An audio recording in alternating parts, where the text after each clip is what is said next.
Okay, welcome back to the shows. We're just moving into the lunch break in Tokyo, so we'll see what happens, of course, while people are eating and things are sleeping, if you will, in the cash markets there.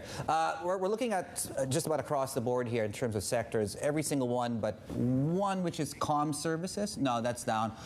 That said, it's broader risk aversion. We're down 1% on the benchmark, and we were talking about this, everything from IT, financial, so whether you're growth or value, I'm sorry, you lose today. Everyone loses unless you're just long dollar, right? Take a look at when it comes to the tech space as well. A lot of talk about what we've been hearing about, not just these audit reviews, the first batch that could be coming very soon here. Tencent also reportedly set a soft target of selling $14.5 billion from its listed equity holdings this year. That's part of a shift in strategy, the FT reporting, and saying that these partial divestments of Meituan are in the pipeline. Yep, let's bring in Asia Equities reporter Charlotte Yang now. Charlotte, tell us a bit about Tencent's plans here. You know, how investable shares are doing, how investors are actually reacting to all this as well. Yeah, so shares of Tencent investees in Hong Kong today, we see like Meituan, Kuaishou down a bit. And then after this report that the company is planning to jump a bunch of its equities across the sector this year.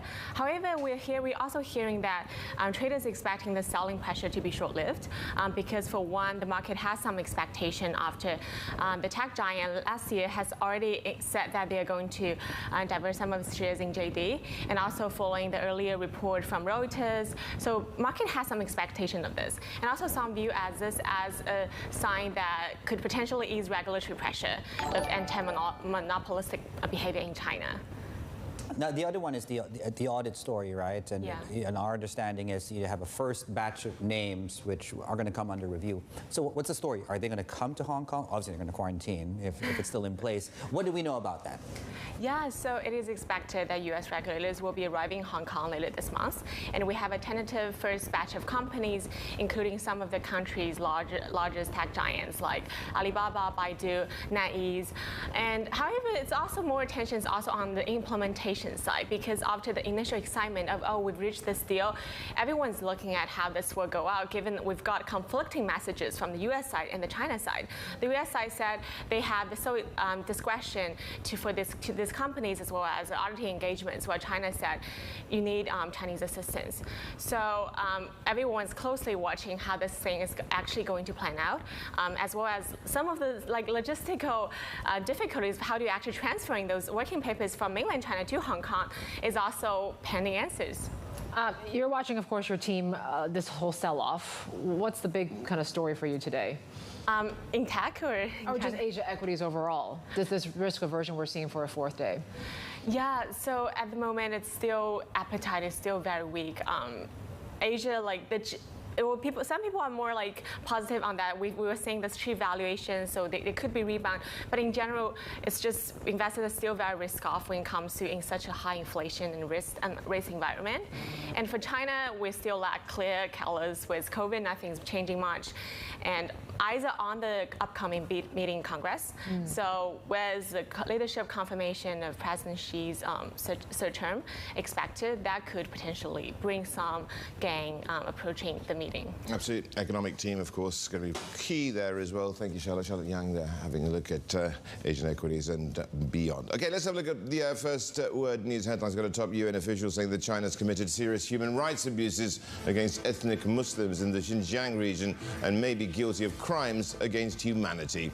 UN High Commissioner for Human Rights Michelle Bachelet is citing testimony alleging patterns of torture as well as the demolition of holy sites. Beijing tried to block her report and says its actions in Xinjiang are aimed at clamping down on extremism and terrorism. Cleveland Fed President Loretta Mester says the central bank will need to raise its benchmark rate above 4% by early next year, and she does not expect it to be lowered for the rest of next year. Mester also telling the Dayton Chamber of Commerce the size of future hikes would remain data dependent, and she expects inflation to drop to a range of 5 to 6% this year. The size of rate increases at any particular FOMC meeting and the peak Fed funds rate will depend on the inflation outlook, which depends on the assessment of how rapidly aggregate demand and supply are coming back into better balance and price pressures are being reduced. The U.S. Justice Department says White House records held in a storage room at Donald Trump's Florida home may have been concealed or removed before a June FBI search. A government filing suggests that a possible attempt to obstruct the investigation may have happened. Bloomberg sources saying that federal prosecutors are likely to wait until after the November midterm elections to announce any charges against the former president. U.S. regulators approving COVID-19 boosters from both Moderna and the partnership of Pfizer and BioNTech that are tailored to the latest Omicron variants. The move coming as concern grows about potential new waves of illness in the coming months. COVID vaccines until now have targeted the original coronavirus strain even as different mutations emerged. And that is a look at the first word headlines. Yep, let's stay a little bit in theme here. So we talked about pharma there and a little bit of biotech here. In fact, HKX here in the city in Hong Kong is hosting its annual biotech summit today, bringing together top industry executives and investors. And our next guest actually is one of the speakers and co-founded AI drug discovery company XLP. They're back with the likes of Tencent, Sequoia China, and the SoftBank Vision Fund. Joining us now is co-founder and chairman Shuhao Wen. Shuhao, thanks so much for joining us. Maybe just walk us through just how this all works, right? Applying AI to biotech and drug discovery. Yeah, hello everyone. This is Xu Hao. Actually, yeah, just like we just mentioned, three of our classmates in MIT in 2015, we created a company called XLP. Yeah, created in the MIT campus.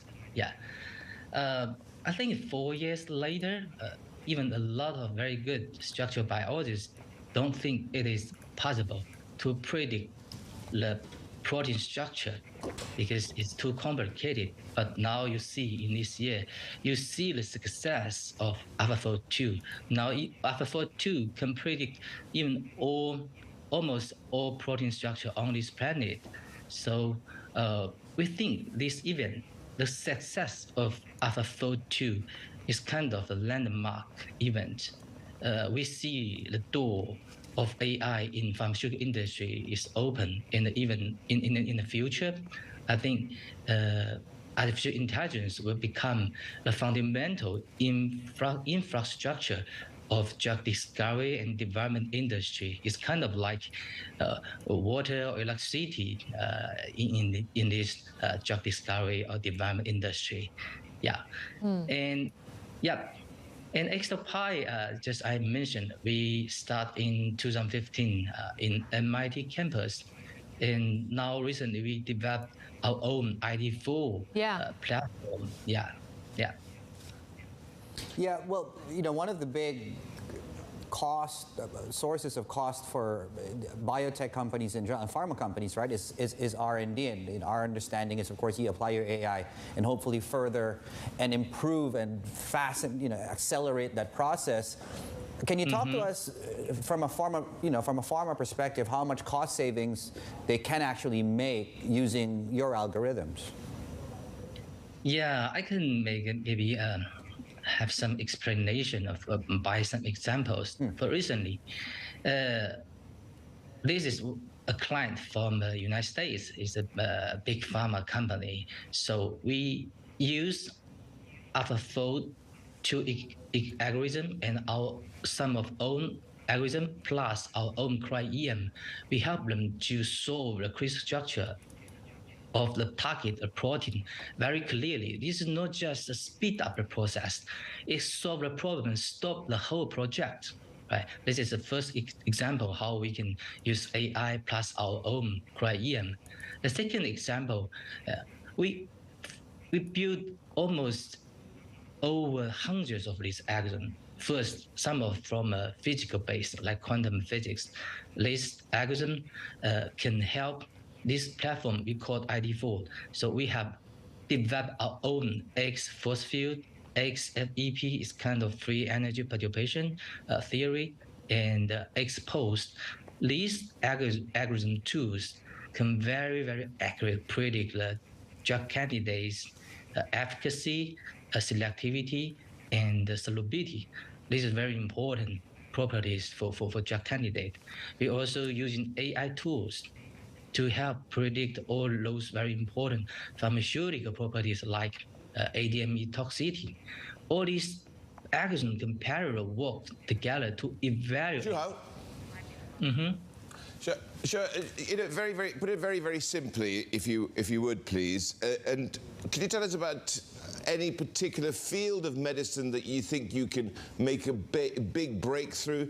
Could you come up with a cure for something like a particular type of cancer? What are you most excited about in what you do right now? Yes, I think recently a very good example is we helped Pfizer for their first oral COVID-19 drugs, Paxlovid.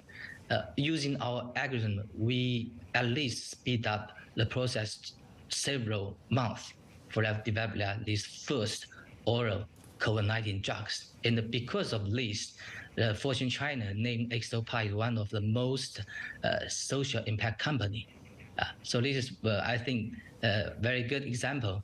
But besides this, we help several these biotech companies, just maybe less than 1 year, very novel target, first-in-class drug for very important immune system field, for cancer field.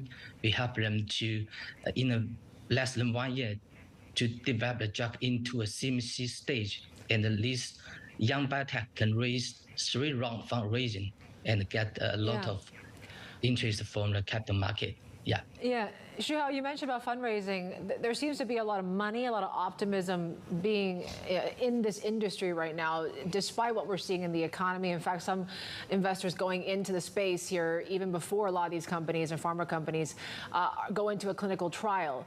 Do you think that's justified?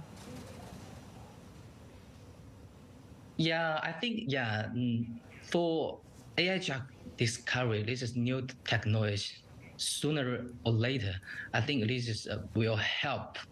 Just like XOPI strategy, we hope to make our platform become more and more standardized and more scalable, and can empower more and more biotech companies to help them to speed up their process and increase their success rate to get into the clinical stage.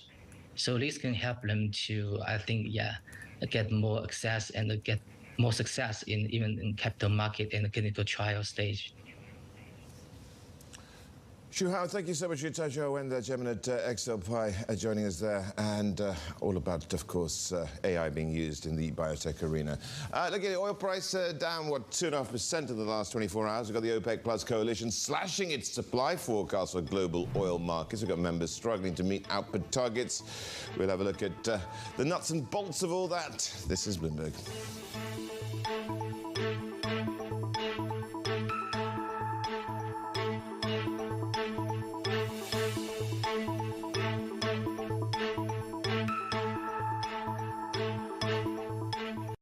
วิตามินซีเซรั่มวิตามินซี30 เท่าจุดดำดูลดเลือนคูณ 3 ใน 3 วันใช้คู่ครีมหน้ายิ่งพุ่ง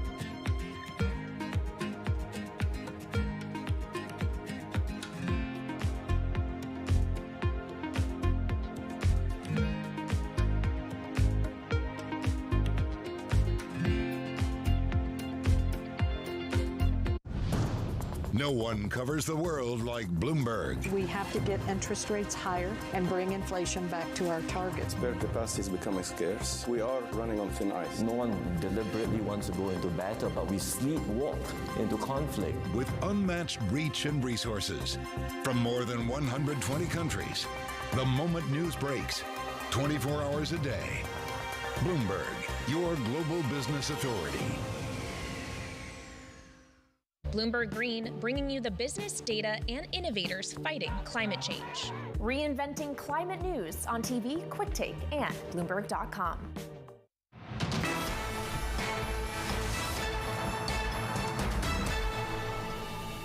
I'm really optimistic about the substantial progress that's been made by our teams and the entire G7 toward making the price cap a reality. And as I see it, the price cap will advance our two key objectives. Janet Yellen there, the U.S. Treasury Secretary, talking about optimistic about this oil price cap on Russia. Certainly that's something to watch out for. As we look at these oil markets, you have Brent hovering around $95. You have WTI just below 90 here. It's the slowdown concerns, the stronger dollar story as well, but nat gas futures at least heading higher this morning. Yeah, and certainly OPEC Plus trying to update their projections on just how much oil the world needs, and there's that, and there's a complication obviously of Gazprom and what it's doing in terms of switching, right, in this energy crisis in Europe. Let's bring in Stephen Stapczynski here to wrap everything for us here, our energy reporter. Yeah, Stephen, I don't know where to start because you kind of go around in circles when you look at what's happening with the sort of global energy demand story. So why don't you start us off? What is leading to what? Okay, let's look at oil first. You got the hawkish Fed, which is pushing up, interest rates. Those interest rates, you're going to see some more big boosts out of that. Because of that, you could see a recession later this year, and that's been spooking the oil market for weeks. And that's why we've seen such a big drop off in oil prices. Now, at the same time, Saudi Arabia and hedge fund folks who have been pretty bullish on oil have been saying oil prices in the market, Brent oil, which is down, is unconnected. It's no longer connected and doesn't show the fundamentals in the oil market, which is it's tight. There isn't enough supply to meet the demand. So because of that, as OPEC Plus put out a recent report just this week, lowering their market outlook, saying that things are tighter than we were expecting. Saudi Arabia and other OPEC Plus members are going to meet on Monday. They could say, hey, look, because the futures market is so disjointed from where we really are, we need to cut supply to get things back into order. Prices need to be higher. So you could see an OPEC plus cut, which would go counter to what the Biden administration and a lot of other countries want to do, because if price of oil goes up, the price of gasoline goes up, and that's no good for any country that consumes a lot of gasoline. So that's where we are with oil right now. I would just want to keep with oil because we did have some optimism about these talks with Iran, and Iran is a huge player in this, should they come back on stream. I mean, where are we with that, and how is that moving the needle? There have been some back and forth, and this is probably the best view for a potential Iran nuclear deal in years. There is strong communication between Iran, the EU, and U.S. officials. The EU has said that the information, the documents that they're receiving, and the commitments they're receiving from Iran is productive, but the U.S. hasn't committed to anything yet, and nothing is set in stone.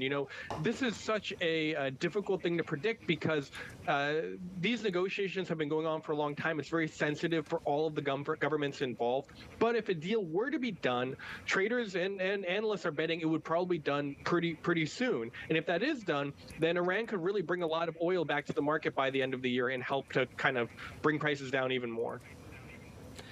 There's all this talk of this price cap idea, which we heard from Janet Yellen. The UK seems to be confident as well.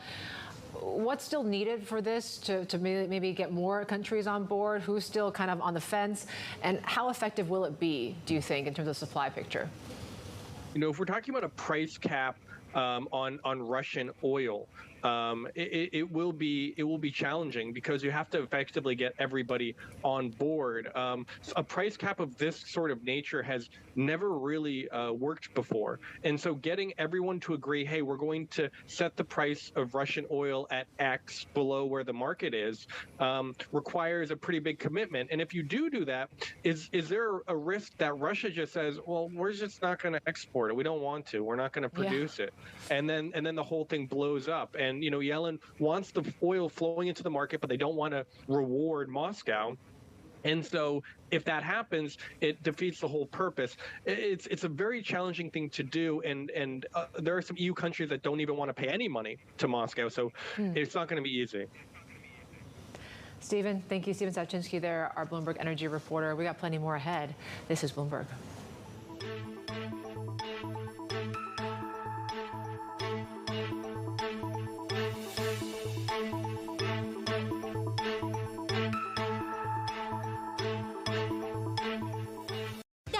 จุดเข้มขึ้นอีกหมดห่วงด้วยการนิเย่วิตามินซีเซรั่มช่วยลดความเข้มของจุดดำใน3 วัน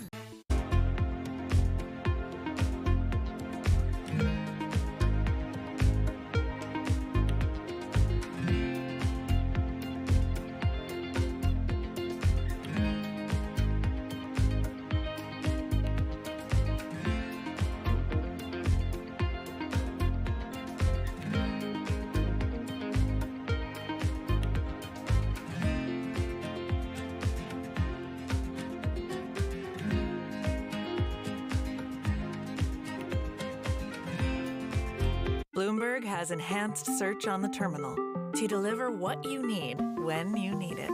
Now, you can simply type phrases in everyday English in the command line. Compare financials. Find people. Analyze markets. You can enter phrases or ask questions. What do you want to know today? Ask a question or visit SearchGo to find answers now. Part of what I love about business is you get to build things from nothing. I don't have any investors. All this is all money in. This is me just building it.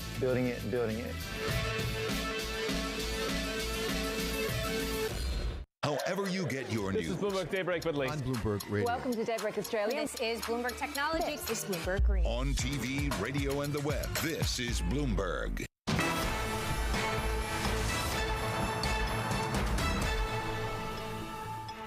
We're back now. FTX CEO Sam Bankman-Fried saying that crypto's coming back, telling Carlyle co-founder David Rubenstein that his billion-dollar bailouts of ailing companies during the crypto downturn had mixed results. I think it's coming back, and obviously a lot of this is just going to have to do with the macro environment. You know, if we see markets crash again, we're going to see crypto crash along with it. If we see a market recovery, we're going to see a crypto recovery along with it. But I think this is, you know, it's flushed out a lot of the things that needed to be flushed out from the crypto space anyway. Right. When May of 2022. Yep. Began, I think, a meltdown in tech values and also crypto. Yep. Did you get nervous that all of a sudden the world was going to fall apart?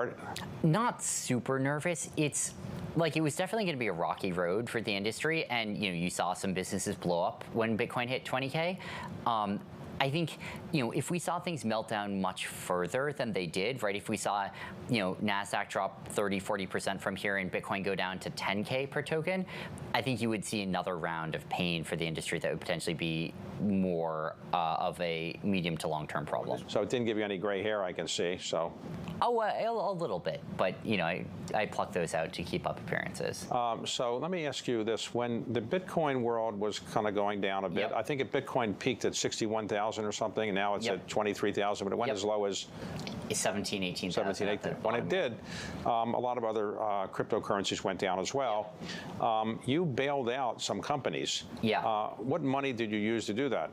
So there were a few different versions of it, and you know, one piece of this was basically FTX's balance sheet. Like, we keep our corporate cash just in dollars, and so, you know, we'd raised a few $1 billion over the course of the last couple of years, and we're a profitable business. Now we'd also done some acquisitions, which partially balances that out, but you know, we had some cash left, and with the BlockFi, you know, deal, for instance, that was on FTX. I think FTX US's balance sheet.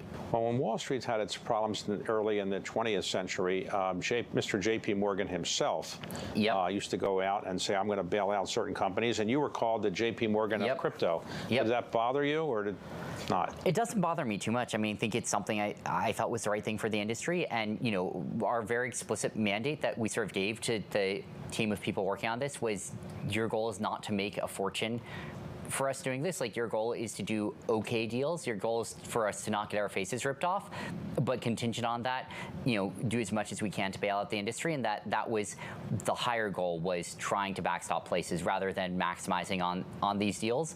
You know, I would have loved other people to do it. Like, I think it would have been great. So you went in, you bought some companies. Were those investments profitable? Mixed is basically the answer. I think some are going to turn out to be profitable, some won't be. Like, one of them certainly, I mean, with Voyager, I think, you know, there's $70 million there that we put in that I'm not sure we're ever seeing that $70 million again. And so, we had to make snap judgment calls, and we made them such that if things turned out well, they'd be good investments, and if they turned out badly, they'd be bad investments, but we sort of limited the amount that we could lose from it. And that was Sam Bankman-Fried, FTX CEO. To watch more of that interview, you can tune in on the David Rubenstein Show, peer-to-peer conversations that is airing at 9 p.m. in New York. Yep, and staying on Bitcoin, we are entering historically what's not, it's the only month of the year where Bitcoin tends to fall. It's the past 5 Septembers have been bad and certainly taking down the average here. So history's not on the side here of the cryptocurrency, Rich. Yeah, let's have a look at what some of the U.S. data due today, as the Federal Reserve is, of course, data dependent in totality, as they put it. We got ISM numbers later. We got initial jobless claims also, and that after a disappointing ADP report. And of course, we're looking forward to Friday. It's an all-important non-farm payroll read. Look at markets under pressure. A lot more on the way. การแยกวิตามินซีเซรั่มวิตามินซี30 เท่าจุดดำดูลดเลือนคูณ3ใน3 วันใช้คู่ครีมหน้ายิ่งพุ่ง We believe in the power of ideas. That's why we launched Bloomberg New Economy Catalyst. This platform will help them share their ideas to reshape our world. Bold thinking, breakthrough action. Bloomberg New Economy Catalyst.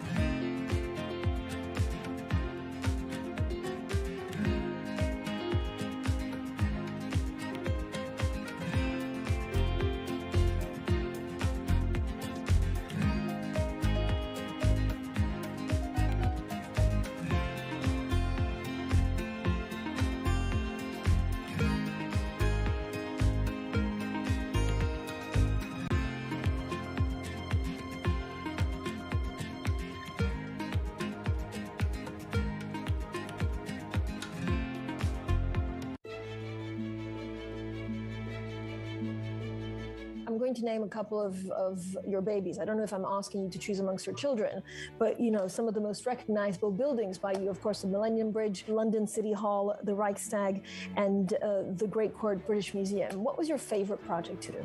The Reichstag does stand out because, first of all, it's an energy manifesto. So it transformed something that was dependent on fossil fuels. It uses all the technology to produce something which is essentially carbon neutral. And as a public building, that's a statement. It's a symbol of a city. It's a symbol of a nation. It incorporates works of art. It's recycling an existing building, which, as I mentioned earlier, is the ultimate in sustainability. If you can give a new life to a building, it also creates public space at the roof level. It's the most visited parliament in the world, so it puts the public above the politicians who are answerable to them. And that, of course, was made possible by the politicians. So it's a demonstration of democracy in action. A lot's happening on Wall Street. I think Jay Powell said things that were indefensible. Need to catch up? This is Bloomberg Wall Street Week. I'm David Weston. We've got the information and insights. We think that's the next secular shift. From businesses most influential and instrumental. Yes, it's about renewables. It's a challenging dynamic. This is a level of uncertainty that we haven't had to deal with. Bloomberg Wall Street Week, live Friday with replays all weekend on Bloomberg Television and Radio.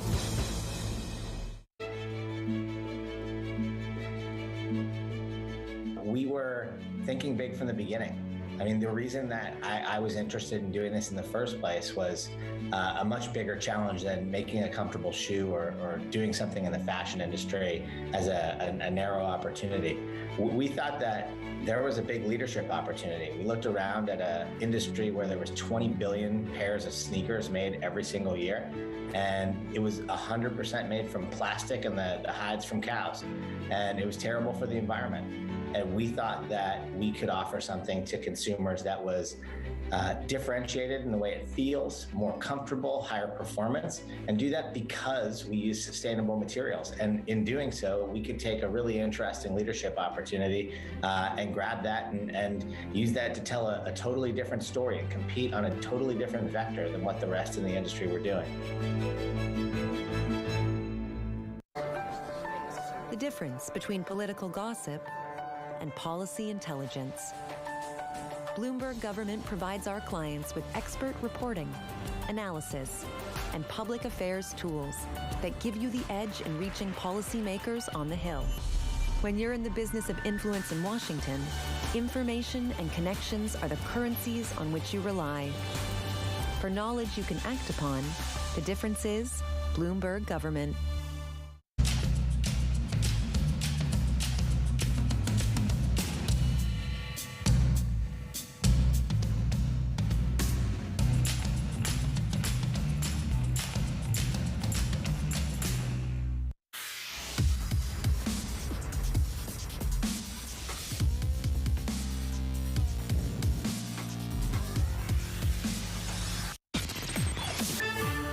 From the heart of where innovation, money, and power collide, in Silicon Valley and beyond, this is Bloomberg Technology with Emily Chang.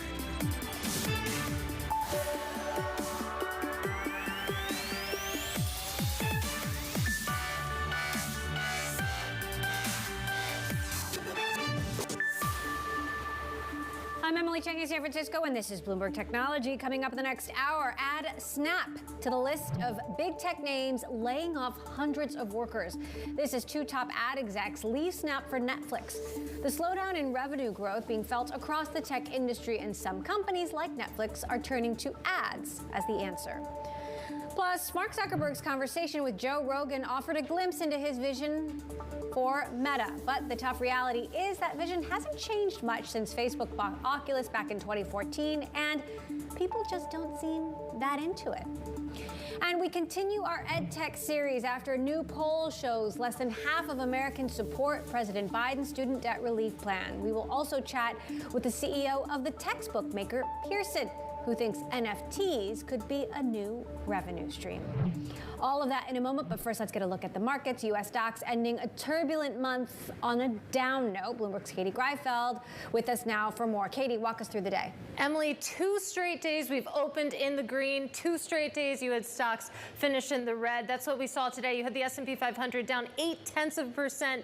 Big tech also closing down, not as down, but still 0.6%. For some reason, the ARK Innovation ETF, sort of the poster child for speculation, it was the relative outperformer today, but still lower. Of course, all of this coming as we continue to digest commentary from Federal Reserve officials sounding very hawkish that lifted 2-year yields up once again. It was the Philadelphia Semiconductor Index that really led losses, though. This is becoming a trend. We've seen this over the past 4 days now. The SOX index down over 9%. Those chips just really not catching a break at all, as you can see in the chart behind me. But let's get specific and talk about some names here, because there were some really interesting corporate stories, as you talked about. Bed Bath & Beyond announcing its turnaround plan. They're going to shut 150 stores, cut 20% of their workforce, of course, trying to reduce costs. Shareholders not exactly giving a vote of confidence here. Shares closing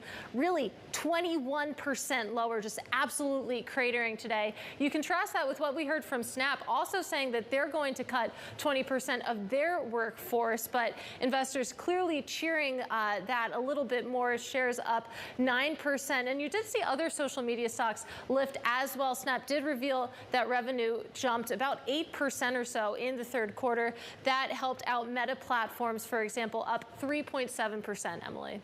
All right, Katie, thank you for that roundup. I want to get back to Snap now. As Katie mentioned, slashing staff, scaling back on investments to rein in costs after a broader pullback on ad spending, snapping its sales growth this year. Snapchat's parent company, the latest in a wave of tech layoffs that has plunged the NASDAQ into choppy waters. Let's get the latest now with Bloomberg's Alex Barinka. So, Alex, this is a pretty deep cut we're talking about, and they're cutting a lot of businesses that were generating a lot of buzz. What's happening here? That's right. It's a deep cut, and it doesn't just stop at headcount numbers. So Snap has its core Snapchat platform. They've also kind of rolled out a number of buzzy projects like the Pixie drone, which flies around and takes pictures, or like mini games within the app.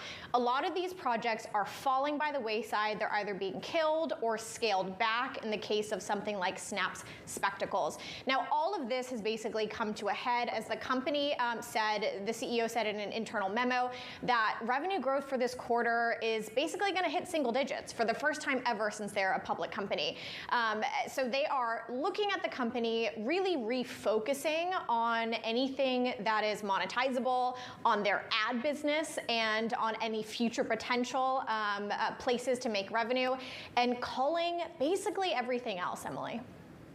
They're also losing their chief business officer, Jeremy Gorman, going over to Netflix. We actually recently had Jeremy right here on the show. What do you make of this? Yeah, so this is part of this kind of restructure / reorg that Snap has.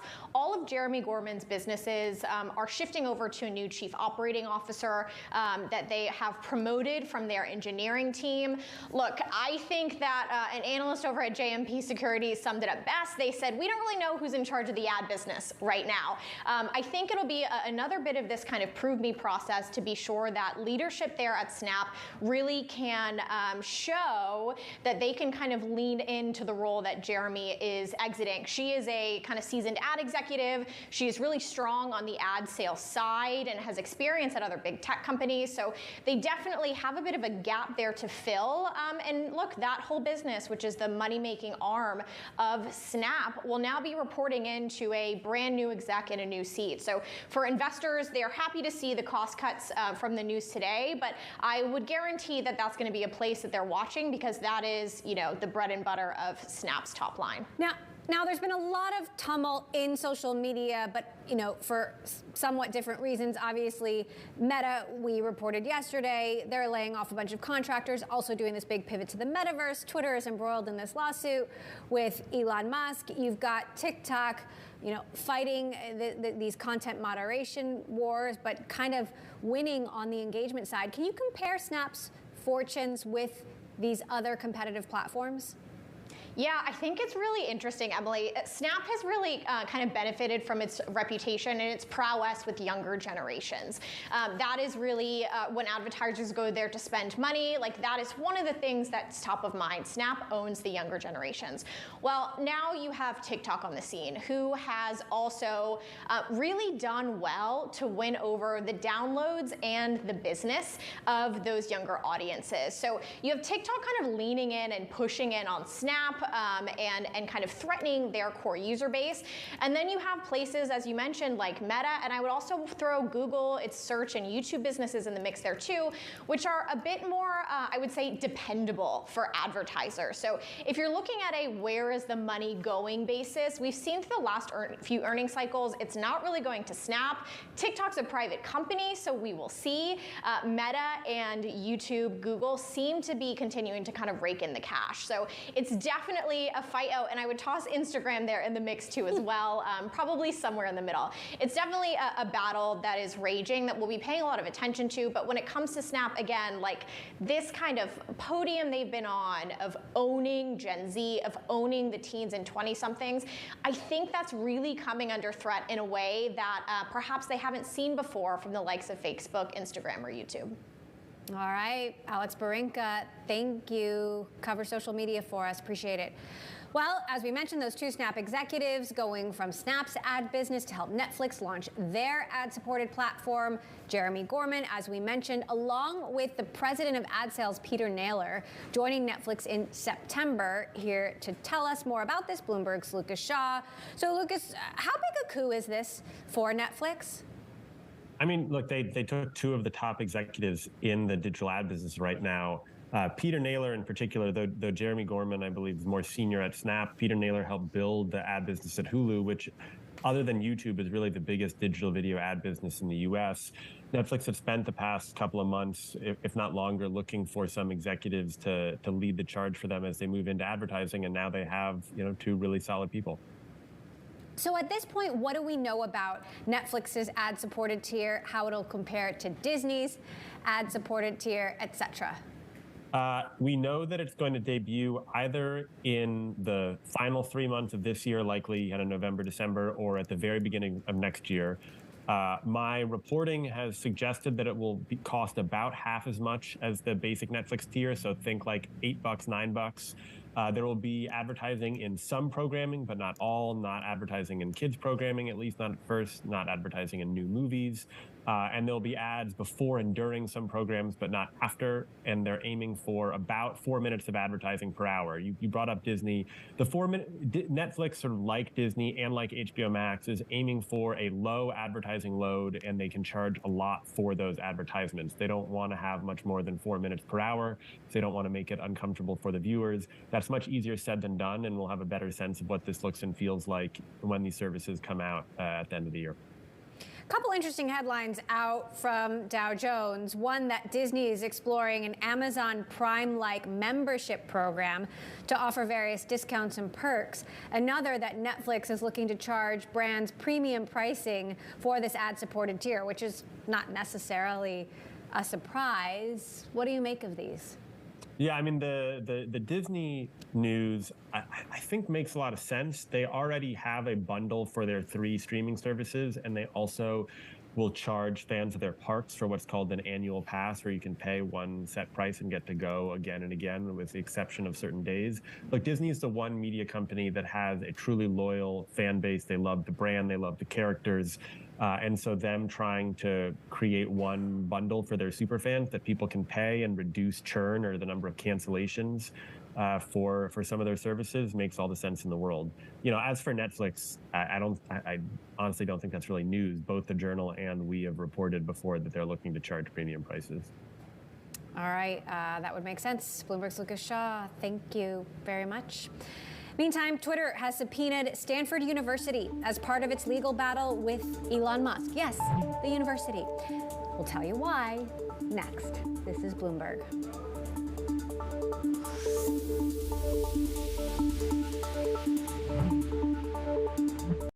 Start เลยด้วยสกอตคิดที่มีไทโรซีนดื่ม not right? You will put a woman on Mars. You will bring forth global cooling. You will be the first chief crypto officer. Because when you subscribe to Bloomberg, you won't just get news. You'll get insight into limitless possibilities, knowledge, and inspiration to feed your ambition. So before you invent, pioneer, disrupt, before you change the world, Bloomberg. What do you think of when you think of a battery? For most, it's what we use to power devices for both work and play, and maybe even your car. Over the past few decades, they've gotten way more powerful, long-lasting, and affordable. But all of this is just a prologue to what the next batteries are going to do. As we drive to an increasingly renewable power-driven grid, we also need to be able to store energy and release it later to cover those periods of weather intermittencies that are driving this new grid that we're in. It's a multi-trillion-dollar opportunity, and it's imperative that we figure out the solution here. How we store energy on a massive scale is in many ways the central challenge of the fight to stop climate change.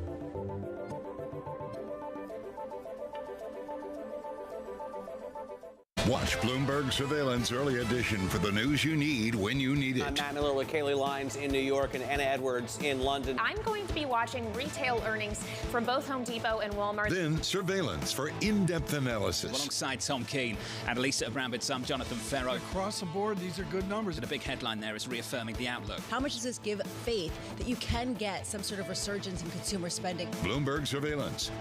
Be informed. Be prepared. Be ahead of the game.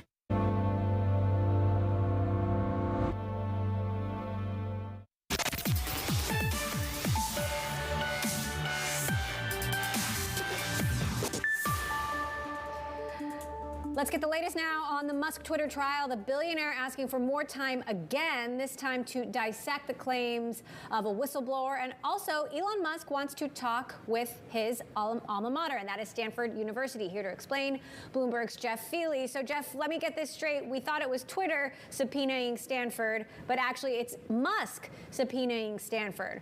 Why would Musk want information from Stanford University about the Twitter deal?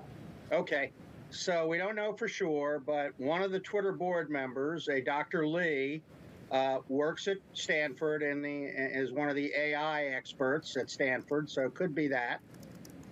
It also could be he wants to check and see who she had conversations with among her colleagues about, problems with the deal. So. Where exactly could this lead? Well, I mean, what's going on here is both sides are trying to put together their cases for the October 17th trial.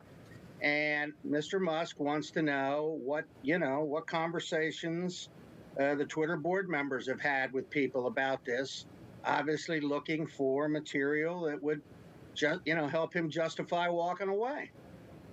Interesting. Okay. Well, obviously this case is changing by the minute. Yesterday, we learned Elon Musk wanted to try to get the trial pushed to November.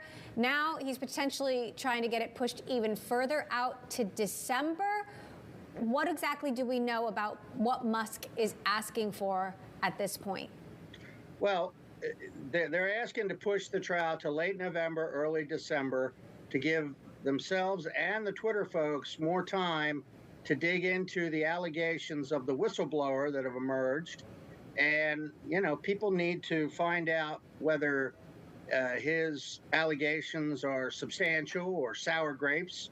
This gentleman was fired from Twitter as head of its computer security for what the company says were performance issues. So it's going to take some time to really dig into this, and they're running out of time in terms of discovery. Late November, to state the obvious, is Thanksgiving in the United States. So that, leads me to potentially December. What's the likelihood, in your view, that this trial gets moved? And when will a judge make a decision on this? Well, we don't know when Judge McCormick will rule, but most people believe she's going to grant more time because the emergence of this gentleman was a surprise, and there's some inkling there could be other whistleblowers coming down the pike. So there could be a need for, to push it back in the interest of justice. So here's the question. Elon Musk, said he was going to buy Twitter with no diligence. That's on Elon Musk. Why are these additional claims actually relevant? Well, the whistleblower raised issues about lax computer security and privacy concerns. If Twitter did not disclose those things to Mr. Musk as part of the deal, and even though he didn't do due diligence, they still have legal duties to disclose things like that. It's called representations and warranties. And if the judge finds that they should have disclosed those things and didn't, it can sink the deal. All right. Lots going on here. Jeff, really appreciate you continuing to give us the play-by-play and help us make sense of all these moves. Bloomberg's Jeff Feely in Delaware. Very busy guy for us. Thank you. Meantime, two of the world's most influential chip companies are in the midst of their own legal battle. ARM says it's suing Qualcomm for trademark infringement. Started after Qualcomm bought Nuvia, which uses ARM licenses that can't be transferred without permission. ARM has created much of the underlying technology for mobile electronics. We'll continue to follow that story as it develops. Coming up, why not even Joe Rogan may be able to save Mark Zuckerberg's metaverse pitch. That's next. This is Bloomberg.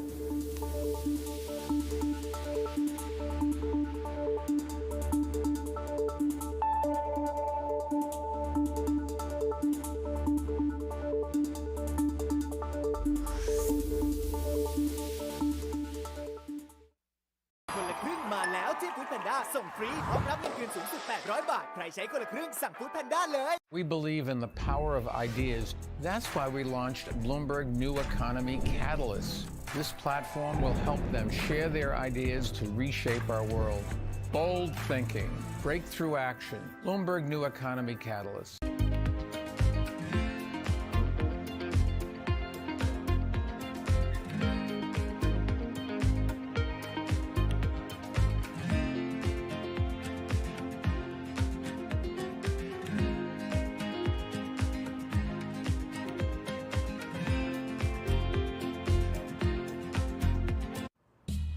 Back in 1997, I was interested in the following question, which is, there are a bunch of the dinosaurs called sauropod dinosaurs, which had really long skinny necks. So Apatosaurus is an example.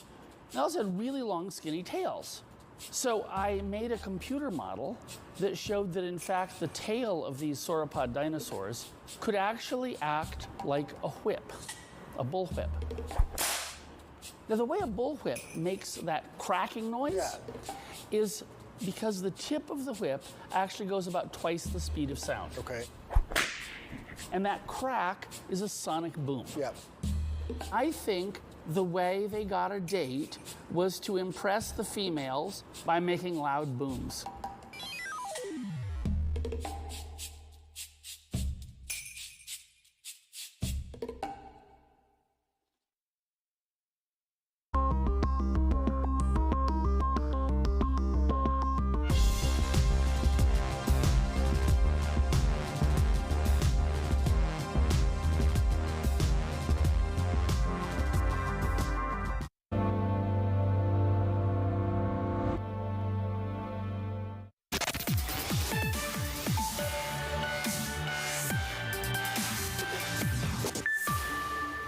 You'll be able to have this experience in the future where, like, you're sitting in a meeting and your wife texts you and it pops up in the corner of your glasses and you want to respond, but you don't want to like pull out your phone because that's kind of rude, right? So you just kind of like, I don't know, twitch your wrist a little bit, maybe like this, like some super discreet motion that no one even knows you're doing it, and you just like send a message. And that seems like a massive distraction. I mean, people are already distracted by their phones. Like when people get a text message and they're like, hang on a second, I just can't answer this real quick. And you're like, okay. And you're sitting there having lunch with someone and they're not talking to you anymore because they're looking at their phone. But now they're going to be looking at these AR glasses and just thinking out text messages. Just some of Mark Zuckerberg's very lengthy conversation on Joe Rogan's popular podcast last week. 3 hours the interview was, an opportunity for Zuckerberg to defend Meta's pivot to virtual and augmented reality. But as you just heard with Rogan's rebuttal, Zuckerberg's vision is facing a tough reality. Here to discuss, Max Chafkin. So there's a lot here, Max, but overall, what do you make of how Mark Zuckerberg portrayed his vision and how Joe Rogan reacted to it? Well, so the thing that was just striking to me, as somebody who's followed this for a long time, is how little Mark Zuckerberg's VR, AR, metaverse, whatever you want to call it, how little that vision has changed.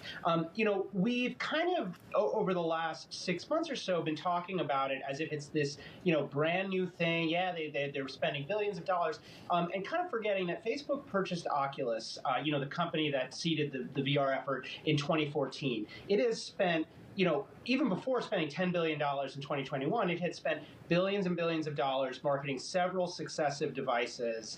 And, they had a Super Bowl ad in February and really has gotten not a whole lot of traction, all things considered. And I think part of the reason is what we just heard, that this pitch, which is that you're going to kind of want to put Facebook inside of virtual reality and strap it to your face, is just not that compelling. And they really still haven't figured out a way to sell it.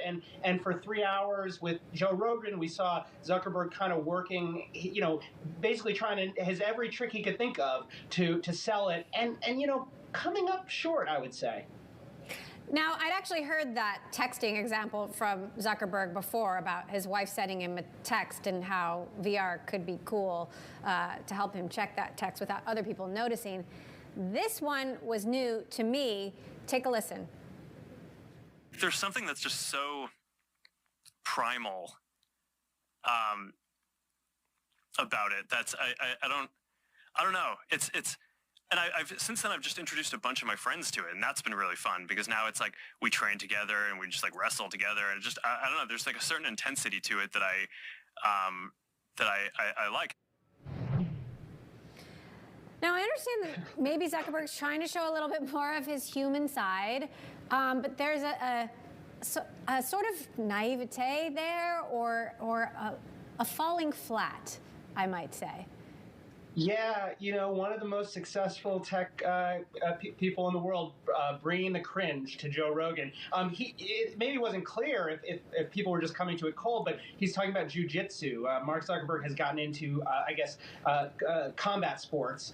And he was trying to bond with Joe Rogan. And again, I think, kind of jokes aside with this, it just shows like this company is trying everything they can to connect with people. So, they've tried Super Bowl ads, they've tried, demos, and now Zuckerberg's, sort of trying on this like alpha male, I'm into fighting sports thing to convince Joe Rogan's audience, which is substantial. I mean, Joe Rogan has, the most successful podcast in the world to, give the, Oculus or the Facebook VR devices a shot. Meantime, let's talk about what he had to say about sort of screens and television and how he imagines all of these different screens and interfaces working together. Take a listen to what he had to say. I just want the time that people spend with screens to be better.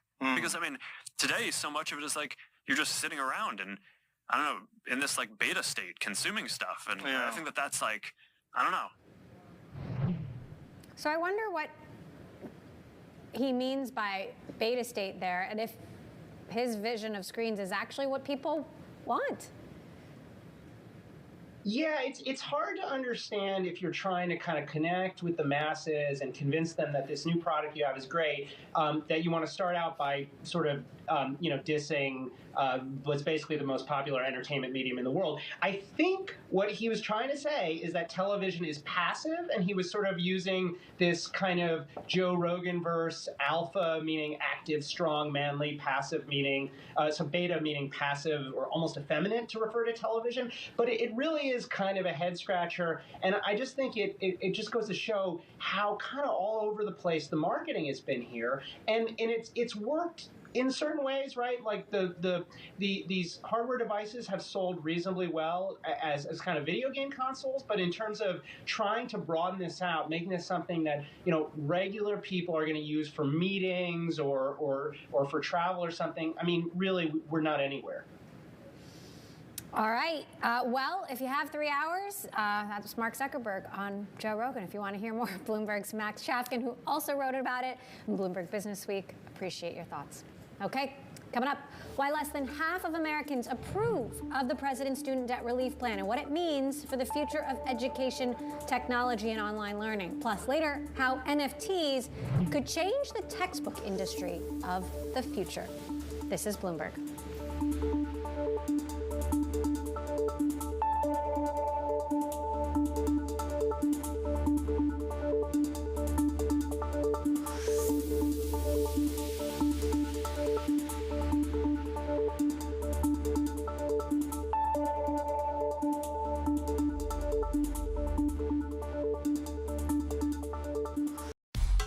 VK ฟิล์มรถยนต์เกรดสูงกันร้อนสูงสุด 76% We believe in the power of ideas. That's why we launched Bloomberg New Economy Catalyst.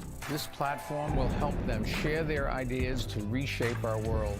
Bold thinking, breakthrough action. Bloomberg New Economy Catalyst.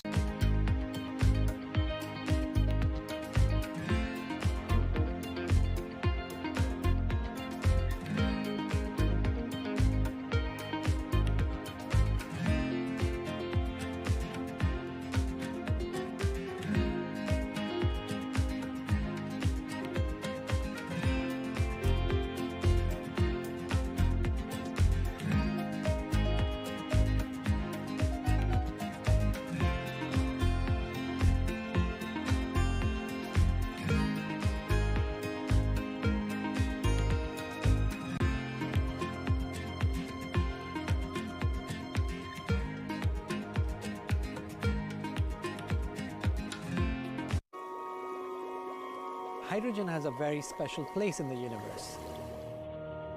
It's the first element on the periodic table. It is the most abundant element in the universe.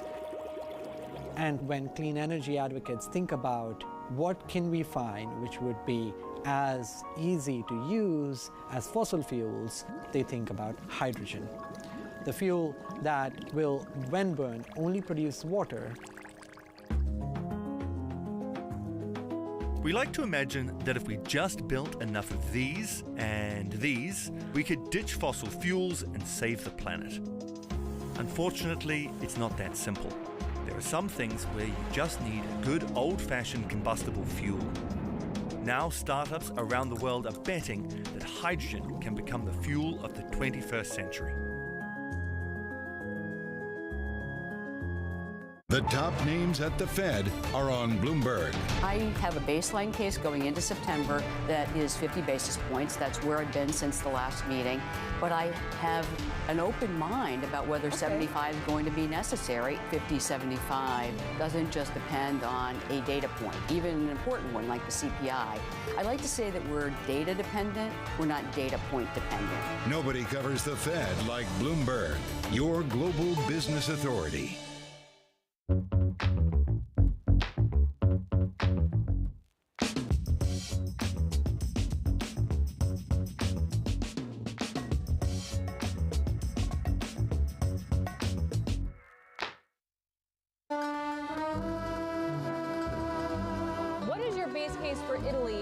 Of what happens politically and then what the economic fallout is.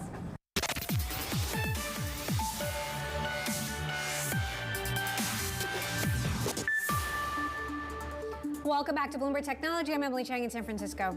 We are continuing our education tech coverage as we enter the school season. President Biden's unprecedented student loan cancellations getting some mixed reactions.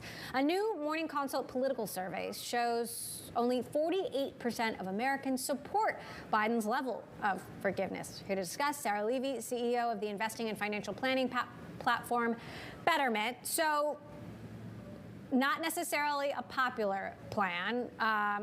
Not everyone supporting this, and a lot of debate. Sarah, where do you stand? So I think there are economists on both sides of this issue, and I think we can agree that student loans are a major problem for this country and that there's $1.7 trillion in student loan debt outstanding, and also that this generation is more saddled with student loan debt than any of the generations that have come before. I think where the conversation gets trickier is what to do about it. And so I'm a believer personally that what to do about it lies in advice and technology, and that the federal government can play a part, but that business also needs to play a part. How so? Well, I think the first thing that is very true is that, folks are not good at saving and are not necessarily good at understanding, if I have another disposable dollar, where should I put it, right? And so I think there's sort of a regulatory and technology conversion here that's pretty exciting, where we now can develop tools, and we at Betterment are developing tools to really say to a student loan holder, look, what should you do with your next dollar? Instead of going to Starbucks this week, what would $5 a day do in terms of visually? We can show you visually what would it do in terms of your debt pay down, both your timeline, your costs, and how can we set you up for a better future? And so I think that's one thing we can do is offer technological solutions. And the other thing we can do is partner with employers, right? Because as with many other great issues of the day, like retirement savings, employers have a role to play in supporting their employees. How do you see businesses and employers playing a bigger role here? And how could that also impact the choices that students or prospective students make about how to access education? Yeah, so I think it's a great question. I mean, I think this is, for those who aren't that excited about the current approach I think the government is taking, one of the concerns is this moral hazard issue of, are people going to make choices about their education that they're then going to expect to be forgiven by the government, and therefore will they make choices that maybe aren't the best choices for them?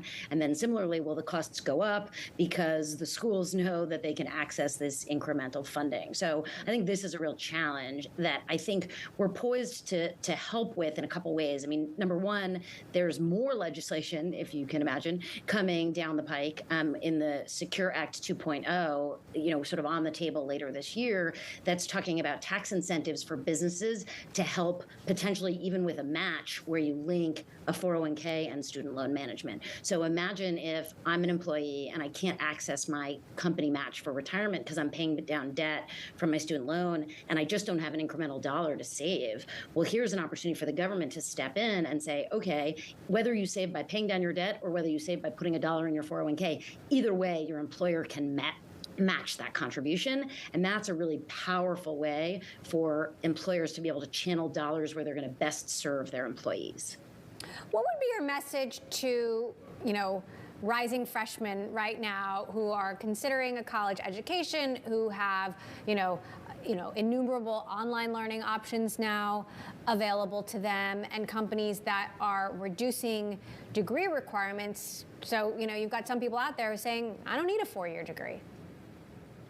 I think it's true that there's no one size fits all. I mean, I think on average and over time, education has helped to lead to better outcomes, for society. So, but I think we could talk about whether that education is about starting young and preschool and getting out of the gate stronger, or whether it's about a 4-year college. I think the idea that, there are vocational programs and other ways to go about it are true, but all of these things have costs and each has a different ROI. So I think, regardless of the path an individual chooses, because there are many paths, and I agree they're kind of more varied than they were perhaps, a generation ago, there still is going to be this problem of people need to borrow to fund any of these, whether it's vocational school or whether it's a 4-year college. They're borrowing. Sometimes they're not finishing their degree. They're borrowing for that. And these are costs that then they need to understand how to tackle.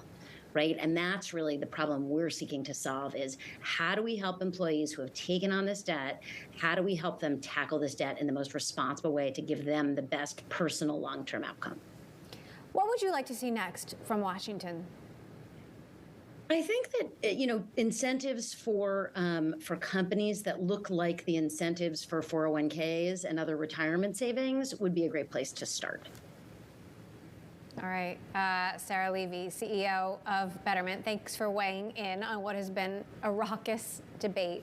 Appreciate it. Okay, coming up, could the future of textbooks be NFTs? We're going to ask Pearson CEO Andy Bird about that and more next. This is Bloomberg.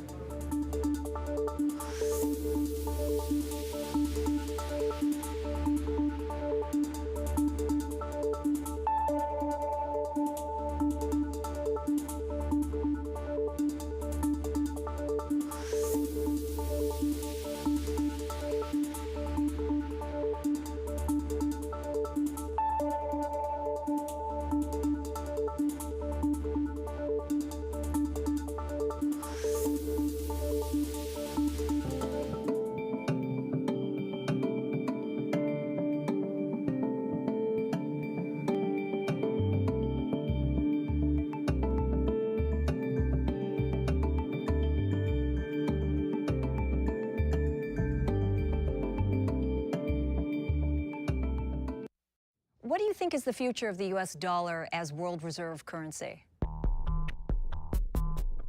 What we are watching is actually not the competition between the US dollar and Bitcoin.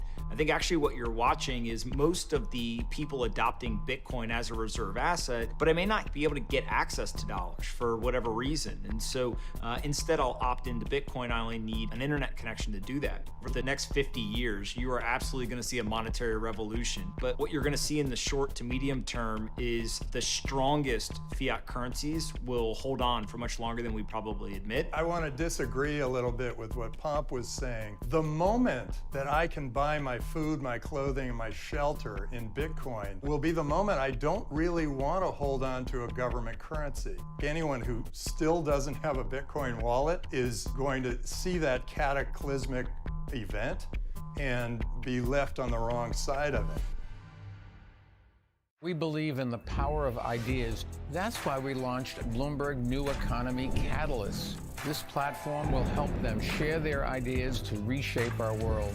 Bold thinking, breakthrough action. Bloomberg New Economy Catalyst. Consumers that was differentiated in the way it feels, more comfortable, higher performance, and do that because we use sustainable materials. And in doing so, we could take a really interesting leadership opportunity and grab that and use that to tell a totally different story and compete on a totally different vector than what the rest in the industry were doing. No one covers the world like Bloomberg. We have to get interest rates higher and bring inflation back to our targets. Spare capacity is becoming scarce. We are running on thin ice. No one deliberately wants to go into battle, but we sleepwalk into conflict. With unmatched reach and resources from more than 120 countries, the moment news breaks, 24 hours a day. Bloomberg, your global business authority.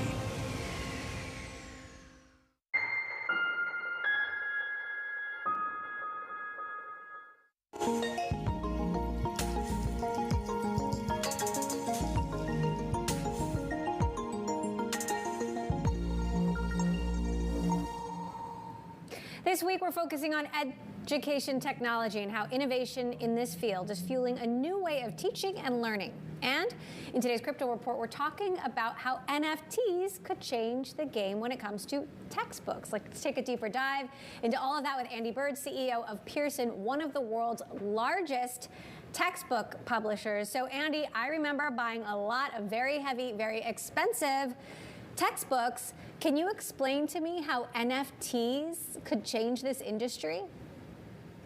Oh, hi, Emily, and thanks very much for having me on your show.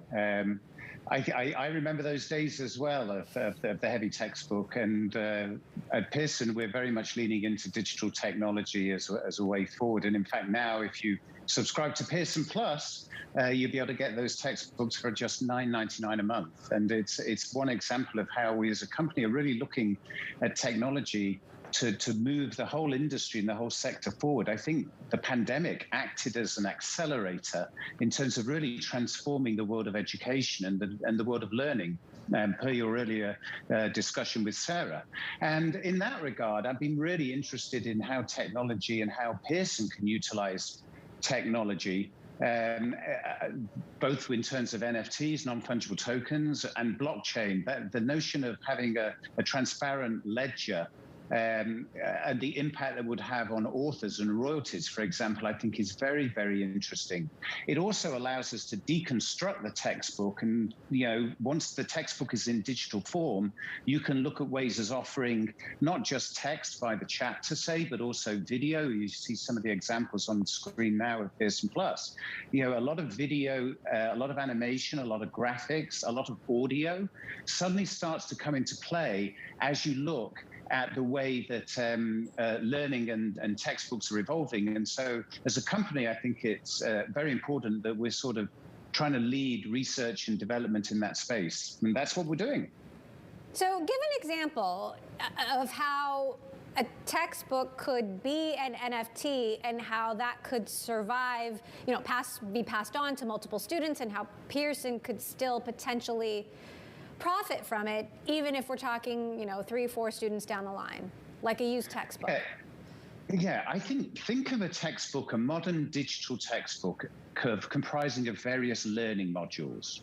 So where in the past, in the analog world, you had chapters and illustrations and pictures, in the future, those chapters are broken down, as I said, into different learning modules.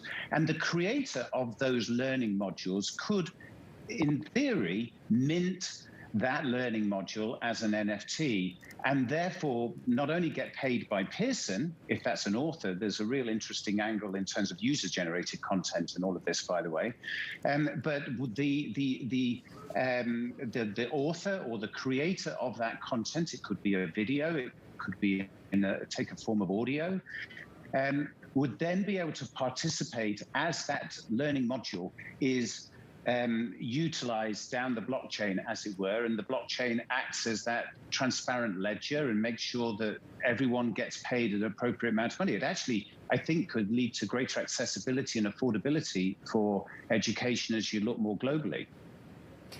Now, call me old-fashioned, but as much as I didn't like carrying those textbooks around, I still like a paper textbook. I like reading a physical, a physical newspaper, a physical book. I like underlining it, folding down the pages. Is there a place for that in this future?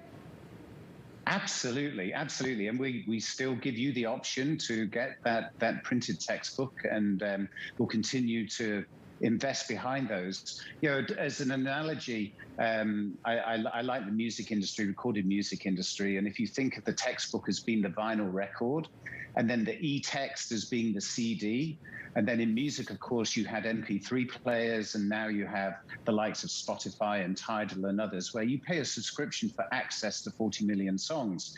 In the world of education, up until recently, we've kind of been stuck in the CD. And I think the great opportunity is, you can still buy the vinyl record, you can still buy your textbook, but the great opportunity is how we utilize technology. We mentioned blockchain. I think augmented reality, virtual reality is going to play a very important and significant part in parts of education going forward. And so what really excites me to be leading Pearson at this moment in time is all of these great opportunities to really harness the great technological innovations that have happened in other sectors like music, like entertainment, the introduction of 5G, having the ability to store everything on the cloud, the way that devices are developing, both in terms of mobile phones and the like, and bringing all of those together to make learning more accessible and more affordable to more people. Because through learning, and learning throughout your lifetime, of course, we all improve ourselves and our economic outlook of society. How are you thinking about the metaverse and how that could potentially impact the textbook industry? Obviously, it's early days. Well, a couple of examples. I'm in Los Angeles, you're in San Francisco, and we could both be in the same classroom together in the metaverse. And we can participate in experiments. We could go up to the whiteboard and annotate each other's notes. We could both, at the sort of click of a button, be transported back to ancient Greece and be in a Greek theater watching a Greek play, or immediately then transported into the deep, Amazon jungle, or inside a cell structure. Or if you're a medical student, look at procedures and be able to practice surgical procedures without having to use, real bodies, as it were. So many applications. Again, I think, for an urban, in K through 12, the ability to open the eyes and open the world to those students who previously have never had the opportunity to go and visit some of these places in the world and to have some of those experiences. I think the metaverse is a really, really interesting use of technology to enable that. Fascinating. How much has changed since I went to school, and how much could continue to change? Andy Bird, CEO of Pearson, appreciate you sharing that vision with us. My pleasure. All right, coming up, fears of a recession accumulating, but the CEO of Pilot says fear not. He'll tell us why next. This is Bloomberg.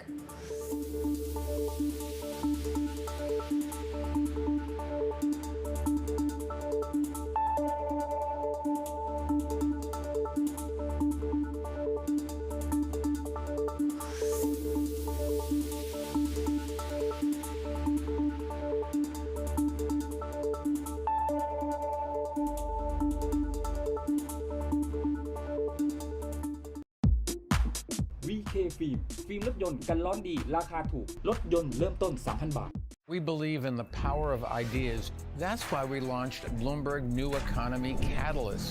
This platform will help them share their ideas to reshape our world. Bold thinking, breakthrough action. Bloomberg New Economy Catalyst.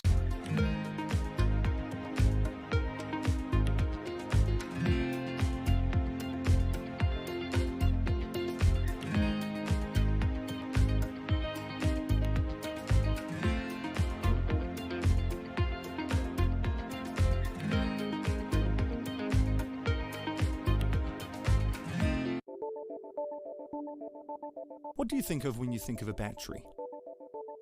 For most, it's what we use to power devices for both work and play, and maybe even your car. Over the past few decades, they've gotten way more powerful, long-lasting, and affordable. But all of this is just a prologue to what the next batteries are going to do. As we drive to an increasingly renewable power-driven grid, we also need to be able to store energy and release it later to cover those periods of weather intermittencies that are driving this new grid that we're in. It's a multi-trillion-dollar opportunity, and it's imperative that we figure out the solution here. How we store energy on a massive scale is in many ways the central challenge of the fight to stop climate change.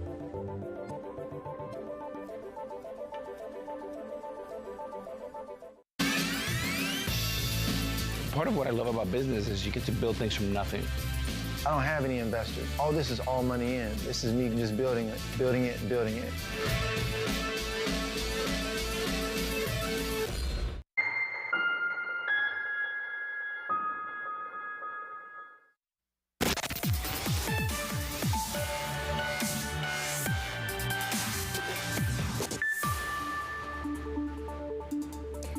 Some analysts are raising the alarm about the downturn worsening. One company says that despite all the talk of layoffs and fears of a recession, they have found evidence to the contrary.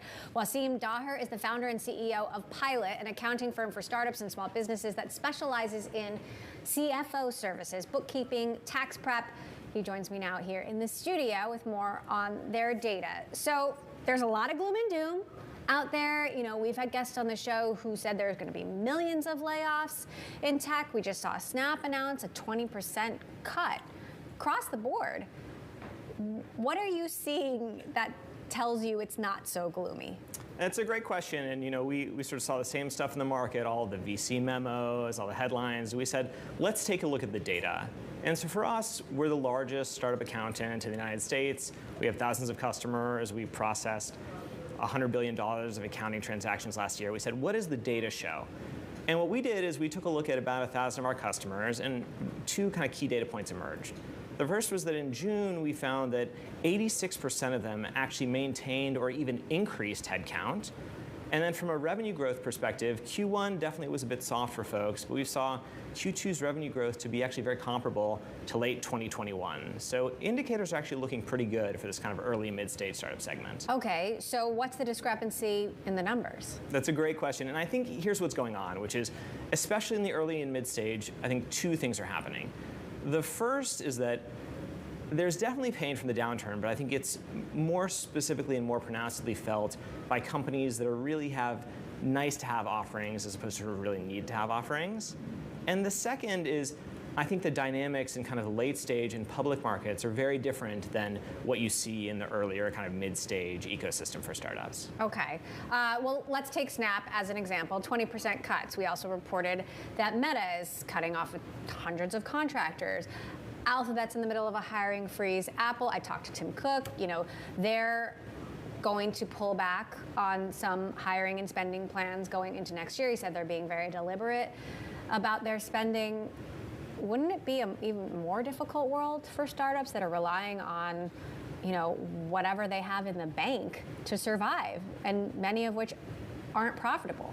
Yeah, so I mean, you definitely think so, but I think the thing that's interesting is, let's say you're a startup, you're targeting a $60 billion market, and because of the downturn, maybe it's now only a $40 billion market. But you're concerned about getting from 0.05% adoption to 0.1% adoption. You're not running into the ceiling. Whereas, you know, these public companies absolutely are. When there is a 20 or 30% reduction, they're going to feel that in the financials. Your business is interesting, and I wonder what sort of trends you're seeing in your own business in the downturn. Are more companies turning to outsourcing with services like yours rather than having these systems internally because they're trying to limit their own internal headcount? Absolutely. I think there are kind of two phenomena we're observing. One is folks that might have built the function in-house are more interested in the flexibility of relying on an external provider. And the second is I think the tone has changed among startups, where in 2021, you know, it was really the era of growth at all costs. Now it's, look, you need to know your metrics, you need to know the KPIs, you have to be really sharp on the numbers. And lots of folks come to us to just get a better handle on those stats. How are you handling the downturn internally? I mean, how are you making decisions? Do we maintain headcount? Do we continue to hire? Do we make cuts? So one of the things we feel really strongly about is the amount of money you spend cannot be a function of how much you have in your bank account. You sort of have to earn the right to spend it. There's this concept called the burn multiple, which is the amount of new recurring revenue you add in a given period and its relation to your burn rate, that those need to stay in lockstep. So for us, we think about how those ratios look, and then we also try to pre-compute a little bit. Look, if revenue trends in way X, this is what we'll do. If revenue trends in way Y, this is what we'll do, so that we don't have to be surprised as the situation changes. Some of your investors, Sequoia, Bezos Expeditions, what are they telling you? You gotten any advice from Jeff Bezos? Jeff Bezos, has not given me a call. I'm still waiting for the call and text from Jeff. It's been interesting because I think the dynamics are highly variable depending on what the company is up to. One of the things that we like at Pilot is you have to do your accounting. I mean, even in tough economic times, you're not going to just not do your tax return. So we're hoping, or we feel, that our business is more recession-proof or downturn-proof than the average. Does a more hawkish Fed change things for you and your own business? It's interesting because I think the public market dynamics, we're many, many years away from being a public company. And I think for the companies we serve, we're really interested in the private markets, there are down rounds, there are layoffs, there is belt tightening, there are companies making hard decisions about their priorities. I think it's absolutely true. And I think you sort of need to kind of keep that hawkish eye on what's happening in your bank account, your current runway, now more than ever, because, as you said, access to capital is definitely comparatively limited. So as you look ahead over the next year, what are some of the questions you're going to be asking the companies that you're working with to give you clues about how the market is changing? Like maybe this is what the data says now, but maybe there's a delay. Sure. Yeah, I think we look at a couple things. One is our CFO services team works very closely with a bunch of our customers to help them build out their own financial models, their own forecasts, their own budget. I think we'll also see really good data about what happens in fundraising markets. There's a lot of kind of pent-up dry powder at VC firms that is not currently being deployed. I think depending on sort of when that starts to get released into the market, I think we will see potentially very different results. Have you had any, are you in the middle of fundraising, or have you had conversations with investors that have led you to think one way or another about which way the wind is blowing? We fortunately raised a big round in 2021, and so we have a very healthy nest egg. We're not out there looking for funding, but I think it's going to be highly variable. It's hard to say. And earning the right to spend it. Absolutely. Interesting advice. Okay, Wasim Daher, CEO and founder of Pilot, thank you for joining us, and good to see you here in person. Thank you for having me. All right, that does it for this edition of Bloomberg Technology. Coming up Thursday, we've got CrowdStrike CEO George Kurtz. He'll join us to talk about the state of cybersecurity, whether that is recession-proof. And don't forget to check out our podcast wherever you get your podcasts. I'm Emily Chang in San Francisco. This is Bloomberg.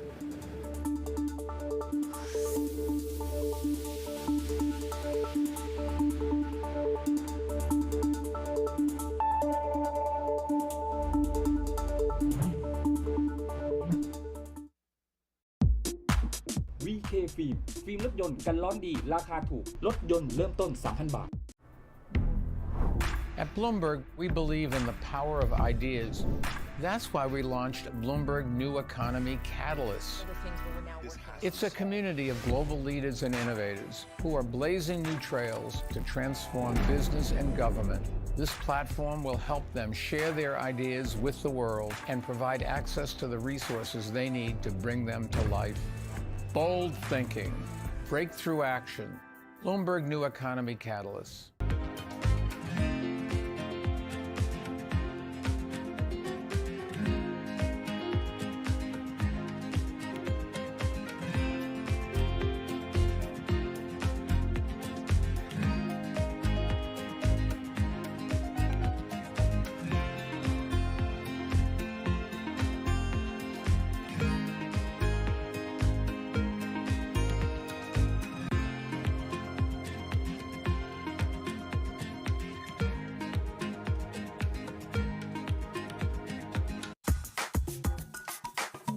So is there more pressure when you're trying to win a basketball championship than when you're trying to please investors? Where's the greater pressure?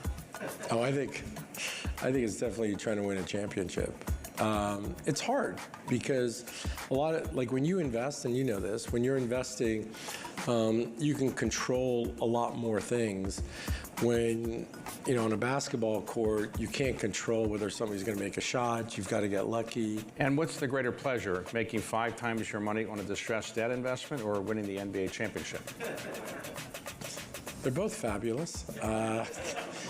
I wish I could do one each year. That would be great. But I think there's a great feeling in being right on an investment that you've done a tremendous amount of work and you've made money for your clients, which I think is great. I think winning a championship it's a very surreal feeling because there's a whole city or state that is actually behind you. You know, we had 70,000 people at the finals, and we had them all outside. You had 17,000 in the stands, and then literally like 60,000 people outside. And when we won, like just the joy that you had brought to the city was phenomenal.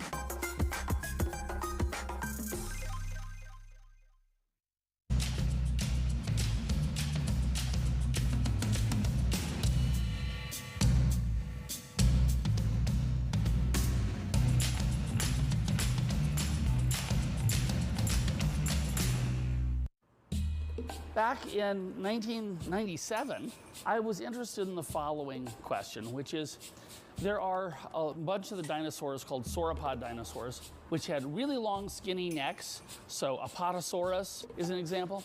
They also had really long skinny tails. So I made a computer model that showed that in fact the tail of these sauropod dinosaurs could actually act like a whip, a bullwhip.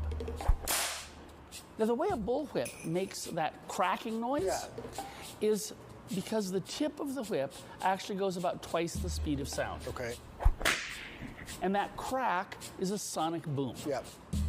I think the way they got a date was to impress the females by making loud booms.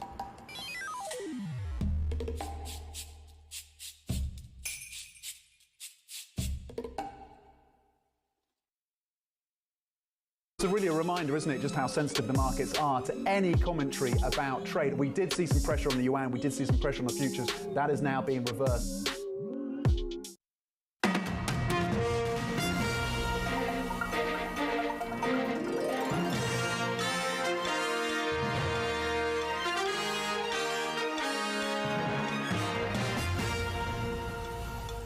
This is Bloomberg Daybreak Middle East. On top stories this morning. The Fed's Loretta Mester says that rates need to rise to above 4% by early next year in the fight against inflation. And she does not anticipate cuts in 2023. My current view is that it will be necessary to move the Fed funds rate up to somewhat above 4% by early next year and hold it there. I do not anticipate the Fed cutting the Fed funds rate target next year. The S&P 500 suffered a $1.6 trillion loss in August, but famed investor Jeremy Grantham says the super bubble he's been warning about is still yet to pop. The yen falls to its lowest since 1998 as an overnight surge in Treasury yields heaps more pressure on the Japanese currency. 140 is now a hair's breadth away. And as oil suffers its longest monthly losing streak since early 2020, the OPEC coalition tightens its outlook for the global markets this year and next. We have the details. It's just gone 8 a.m. across the Emirates. Well, welcome to the show. I'm Manus Cranney in Dubai. And I'm Yusuf Gamenuddin right alongside you. So markets are getting a tough start to September after a painful August. We're seeing a bond sell-off that is after traders begin to price in more Fed tightening. Looking here at U.S. two-year yields specifically, we're looking at 349.09.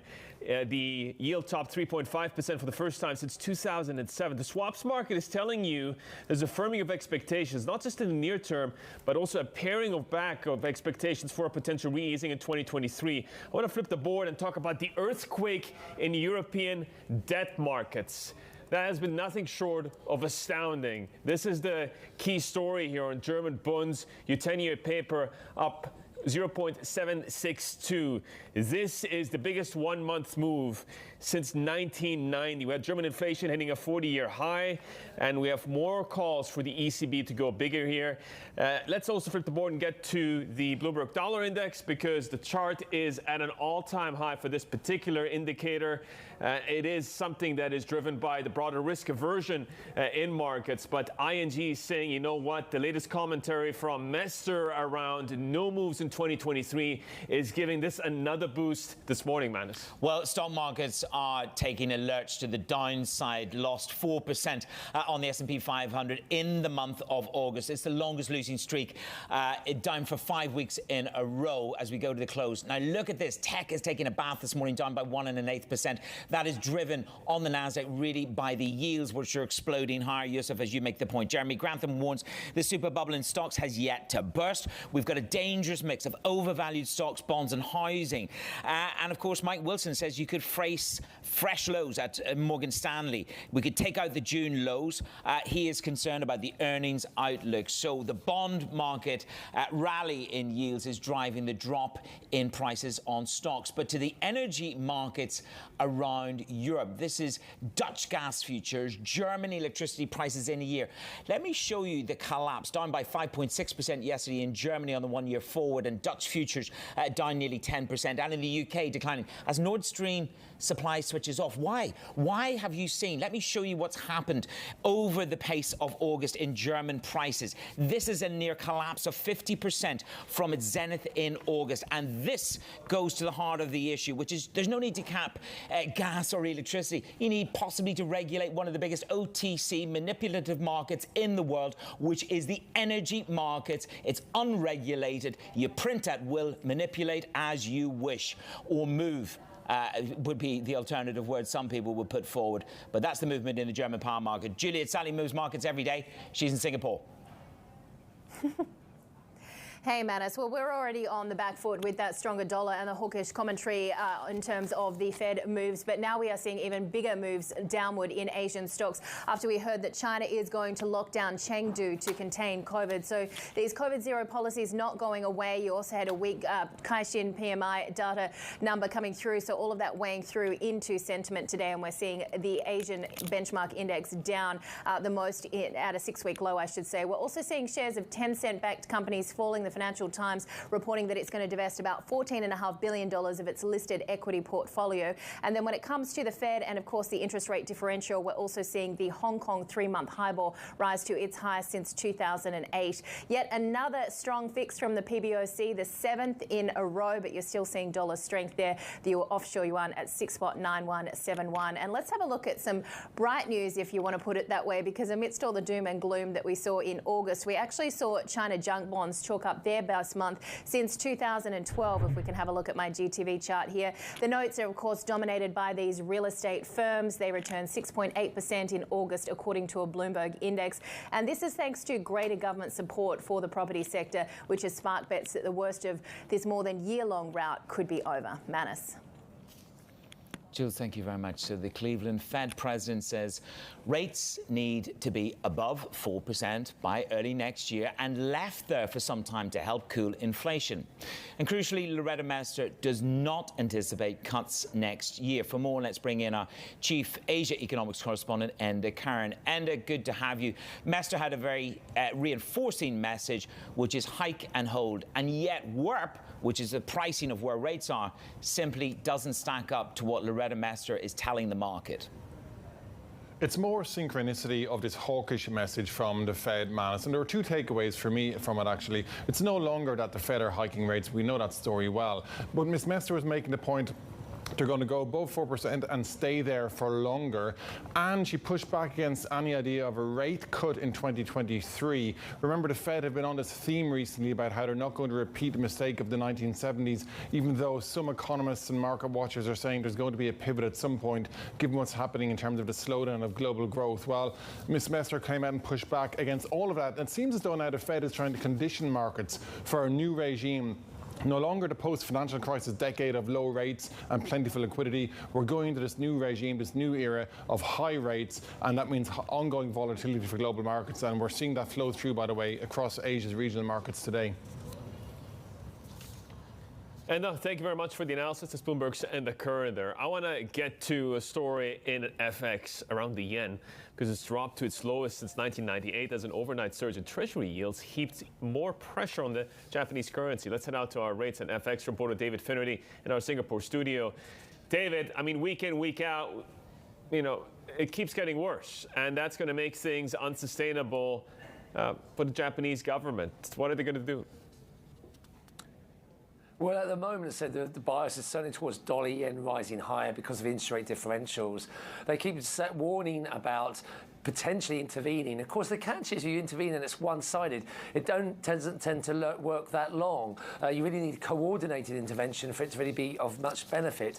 And particularly at the moment, you know, one could argue that actually the government has continually said it's based on fundamentals. It looks at fundamentals. And you go with interest rate differentials, then the fundamentals say that dollar yen should go higher. So I think the government keeps looking at it. Its speed is the key thing it's looking for. It doesn't want it declines, but it doesn't want a rapid depreciation of the yen. But again, I think interest rate differentials will determine that, how quickly it does decline.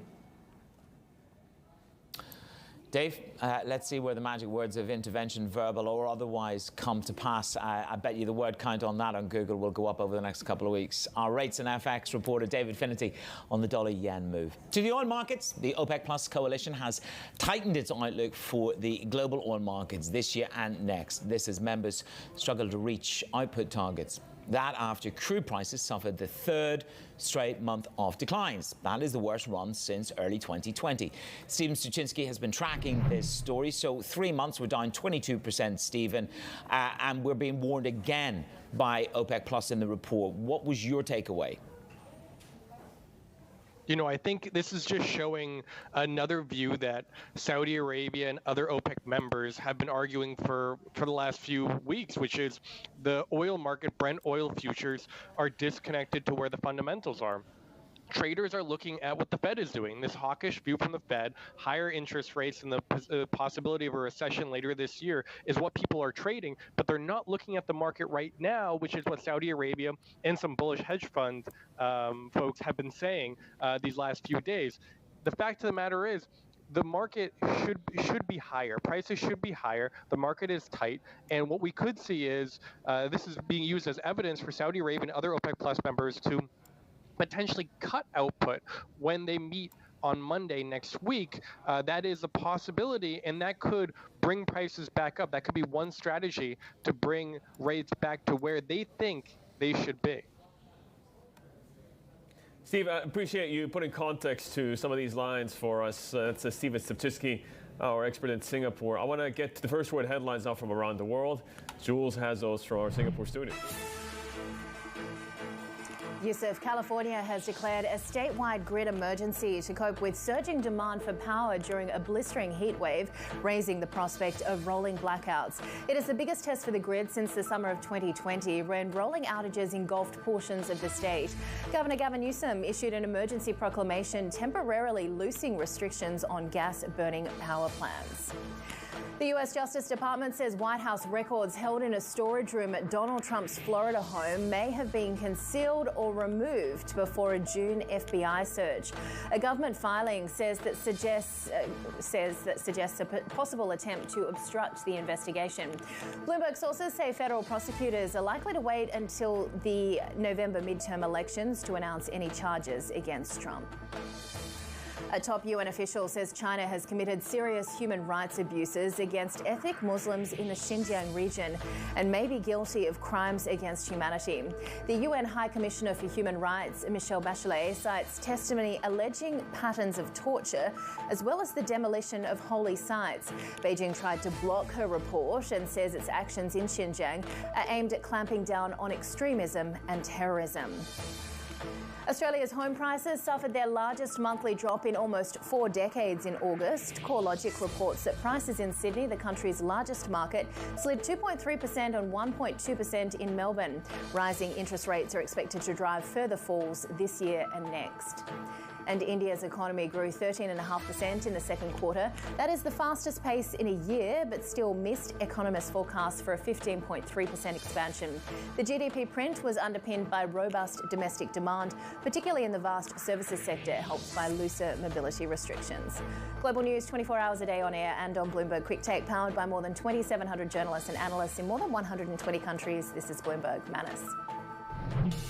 Jill, thank you. Still ahead, we discuss the regional outlook with Nomura's Middle East CEO, Tarek Fadlallah.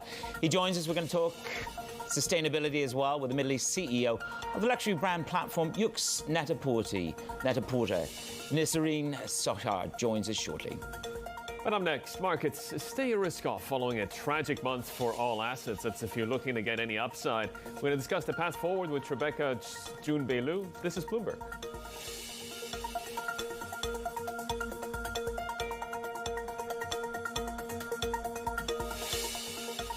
What do you think is the future of the U.S. dollar as world reserve currency? What we are watching is actually not the competition between the US dollar and Bitcoin.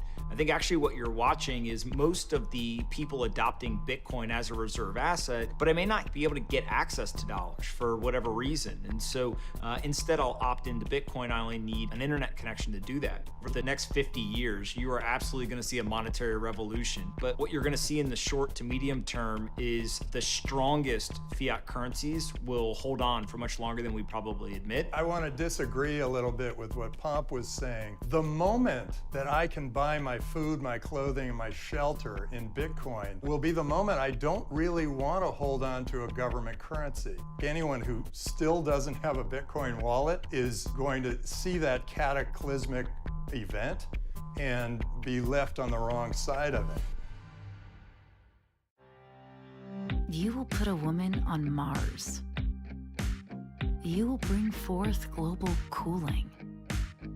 You will be the first chief crypto officer. Because when you subscribe to Bloomberg, you won't just get news.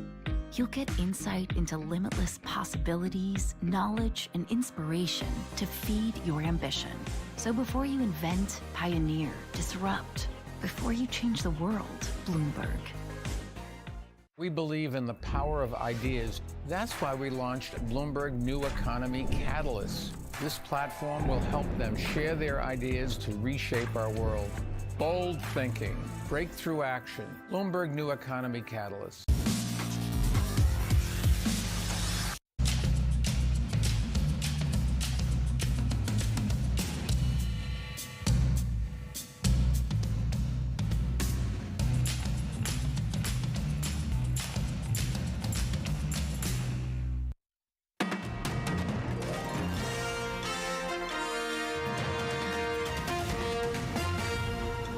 My current view is that it will be necessary to move the Fed funds rate up to somewhat above 4% by early next year and hold it there. I do not anticipate the Fed cutting the Fed funds rate target next year.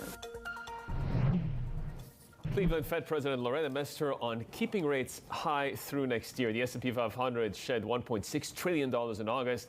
That's slicing the rally in half from the month prior. That's as GMO's co-founder Jeremy Grantham and Morgan Stanley's Mike Wilson warn of more pain to come. Let's get out to June-Beilu, portfolio manager at Tribeca Investment Partners. June-Bei, I take you straight to the bond markets where we're seeing two-year yields hit 3.5% in the United States. How much more adjustment are we going to get in fixed income to match the reality the Fed's trying to sell? Look, for the short term, I think we've done that work. But over the next 2 years, I would say we probably have to get to closer to 4%. Because if you look at the inflation, yes, there's a lot of transitory and then the commodity prices is falling, but we do have wage growth coming through. And that is far more stickier than, most of the market commentator would expect. So I think, over the next 2 years, we do have to go a little bit higher. But for the time being, we probably have done most of the hard work. What does that mean for markets? It's from Jackson Hole to Loretta Mester et al. It's 4%. That's the direction. Then we stay there. Do you think equity market volatility catches up with the other volatilities that we've seen? Because you have this sort of suppressed VIX at the moment. Jeremy Grantham says the super bubble in stocks has yet to burst. So do you expect a burst and a burst in vol as well? Look, it's not a burst. We certainly will have more volatility. Early this year, we have seen the devaluation, the valuation burst, right? The valuation bubbles come through. And we do believe that that contraction has already taken place. From here on, it's about economic reality. We need to see where the economic activity lies. If anything, at the moment, economic activity has held up much better than everyone expects, but we know it's going to slow down, and that's the reality, and it's being reflected in the share price. Market valuation is pretty neutral at the moment, so we would think it's not a burst. It's just see how our economy hold up, and then we reasonably positive into the year end, just simply because one is economic reality is a bit better than expected. Two is that the equity positioning is incredibly low at the moment. Every strategist you talk to is very incredibly bearish of the markets, and then with a bit of sell-off more recently, I think it presents a good opportunity. I look at the Fed's balance sheet, and it's September 1st. We're expecting the sell-off and the winding down to go into a bit of a higher gear in a relationship. This is kind of a leveling up, a much more serious conversation. The balance sheet's set to shrink by $95 billion per month. Which asset class is most vulnerable here to this move by the Fed in the coming days?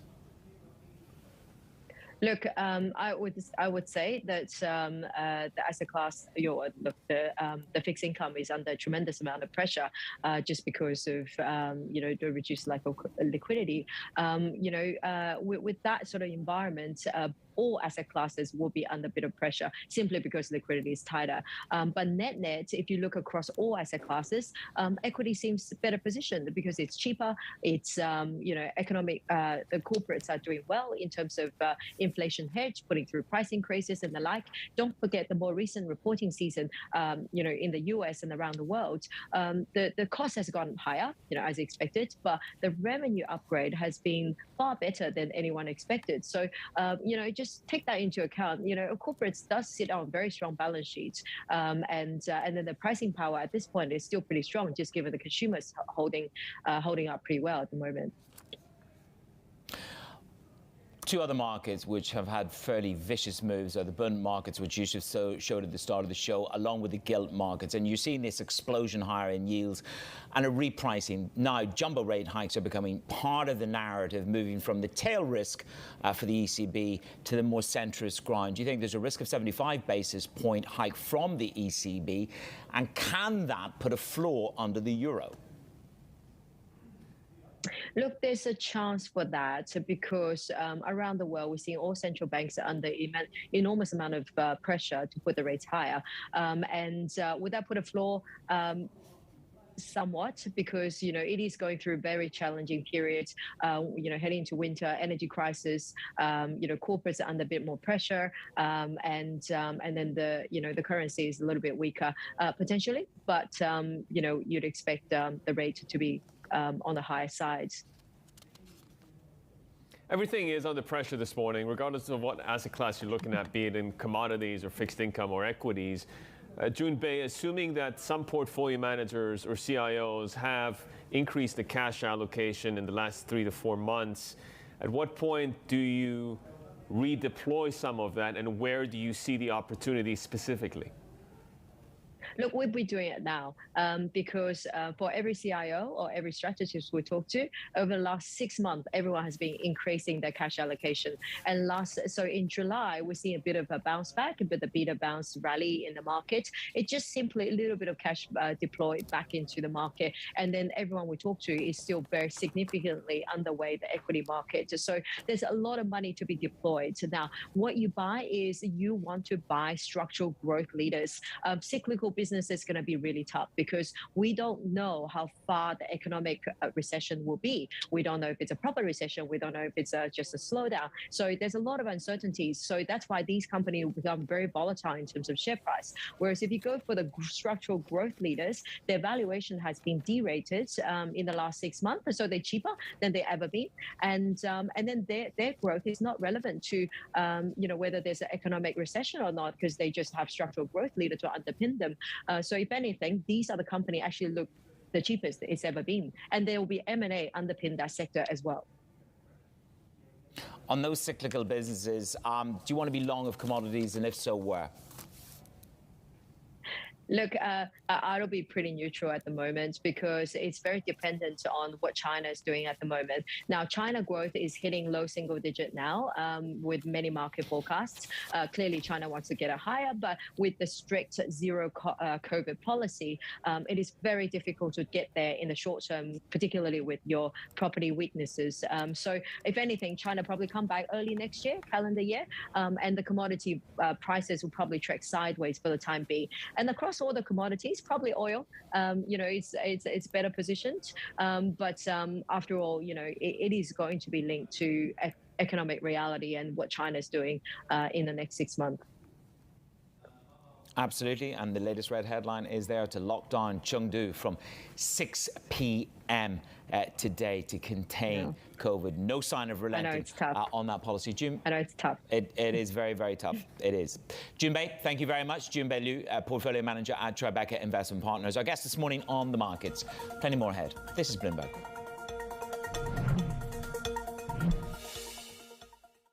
What do you think is the future of the U.S. dollar as world reserve currency?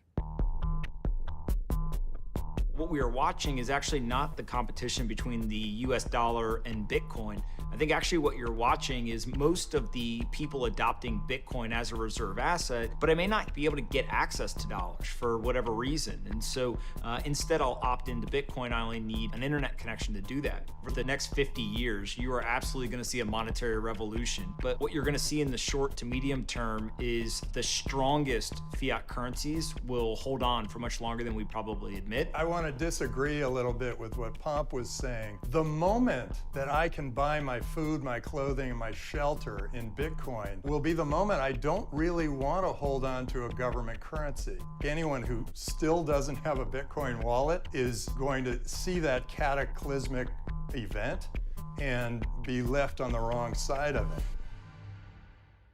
We believe in the power of ideas. That's why we launched Bloomberg New Economy Catalyst. This platform will help them share their ideas to reshape our world.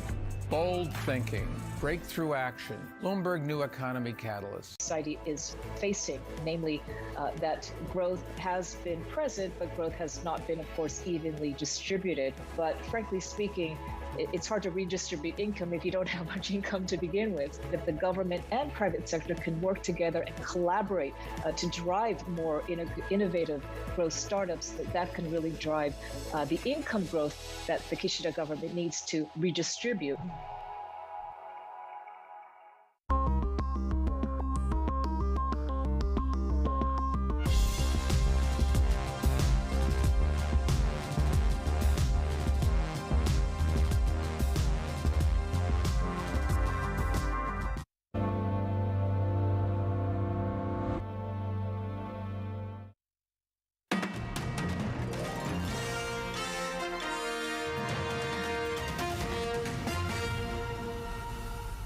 Quick check on the latest business flash headlines from around the world. 3M plans to eliminate jobs. This is part of a broader cost-cutting drive in response to the slowing economy. The scope of the cuts is not yet clear. The company employed about 95,000 people at the end of 2021. 3M has underperformed in recent years. Supply chain snags, currency fluctuations, and rising costs. Bloomberg's learned that ByteDance is planning to lower the price of its stock options so it can retain employees. A source says that Beijing-based TikTok parent will cut option prices by about 20% to $155 a share. In July, Bloomberg reported that ByteDance valuation in private trading had dropped to below $300 billion from a high of more than $400 billion. And UBS is letting go of a half a dozen mainland Chinese-focused employees in Hong Kong as the turmoil in the world's second largest economy hammers deal-making. Bloomberg is told the Swiss bank has trimmed bankers in the business, including debt capital markets and investment banking alongside real estate. And those are your Bloomberg Business Flash headlines. Now, we've had the Caixin this morning back in contraction, so a little bit of softer Chinese data. You just had Junbei Liu talking about low single growth in China. And this takes us to the red and the yellow metals. On the reds, Yusuf, copper down, the worst slump since 2008, down for the 5th month in a row. Iron ore, elliptically moving around this $100 levels. But look at that, gold is down 4% on this tighter Fed. You're making a 6-week low, and silver is at a 2-year low. So there's nowhere to hide in the reds or the yellows. Yeah, you kind of begin to think about the strength of the dollar year to date, up over 10%. If that begins to normalize later next year, what does that mean for everything else around the world, every single asset class? Let's get you the Middle East markets. This is the state of play. As of trade end of Wednesday, we saw losses, broad-based losses, including the Dow down 1.4%, the biggest one-day drop in 2 months. 2 drivers of that, one being the lower oil price, and the other bit of that is, of course, the higher interest rates and the increase in treasury yields choking off the little investor appetite that we have in quite light trading, Mass. Well, it's supposed to be a crypto winter, but it's more sort of hot, sweaty summer if you long crypto. We're taking another dip this morning, use of Bitcoin around this 20,000 level. Of course, the June lows are in target, 17,600. That's what Anthony Trenchev told us when he was with us the last couple of weeks. That's the June lows. Yeah, and the sell-off going far beyond this. Ether, Polkadot, Dogecoin, they all declined. Macro dominating it. Much more ahead. This is Bloomberg.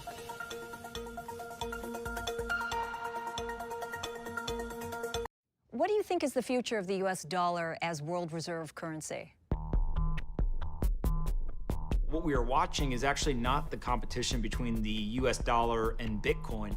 I think actually what you're watching is most of the people adopting Bitcoin as a reserve asset, but I may not be able to get access to dollars for whatever reason. And so instead I'll opt into Bitcoin. I only need an internet connection to do that. For the next 50 years, you are absolutely going to see a monetary revolution. But what you're going to see in the short to medium term is the strongest fiat currencies will hold on for much longer than we probably admit. I want to disagree a little bit with what Pomp was saying. The moment that I can buy my food, my clothing, and my shelter in Bitcoin will be the moment I don't really want to hold on to a government currency. Anyone who still doesn't have a Bitcoin wallet is going to see that cataclysmic event and be left on the wrong side of it. We believe in the power of ideas. That's why we launched Bloomberg New Economy Catalyst. This platform will help them share their ideas to reshape our world. Bold thinking, breakthrough action. Bloomberg New Economy Catalyst. In London and Alex Steele in New York. Real-time numbers, real-time analysis. Weekdays. This is a market that over the past few weeks has made it clear it wants to go higher. It got a little spooked by the idea that geopolitical tensions are rising. Access the financial world on demand. Hear from leading economists, policymakers, and industry experts via live and on-demand webinars, only from Bloomberg. Start exploring to see what's moving the markets. Visit Bloomberg.com/webinars.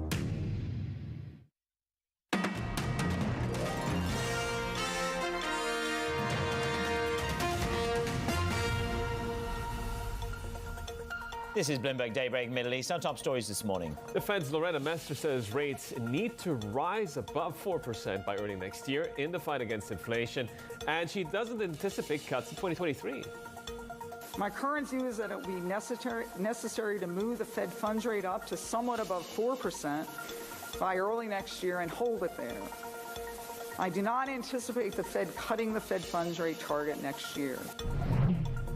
The S&P 500 suffered a $1.6 trillion loss in August, but famed investor Jeremy Grantham says the super bubble he's been warning about is still yet to pop.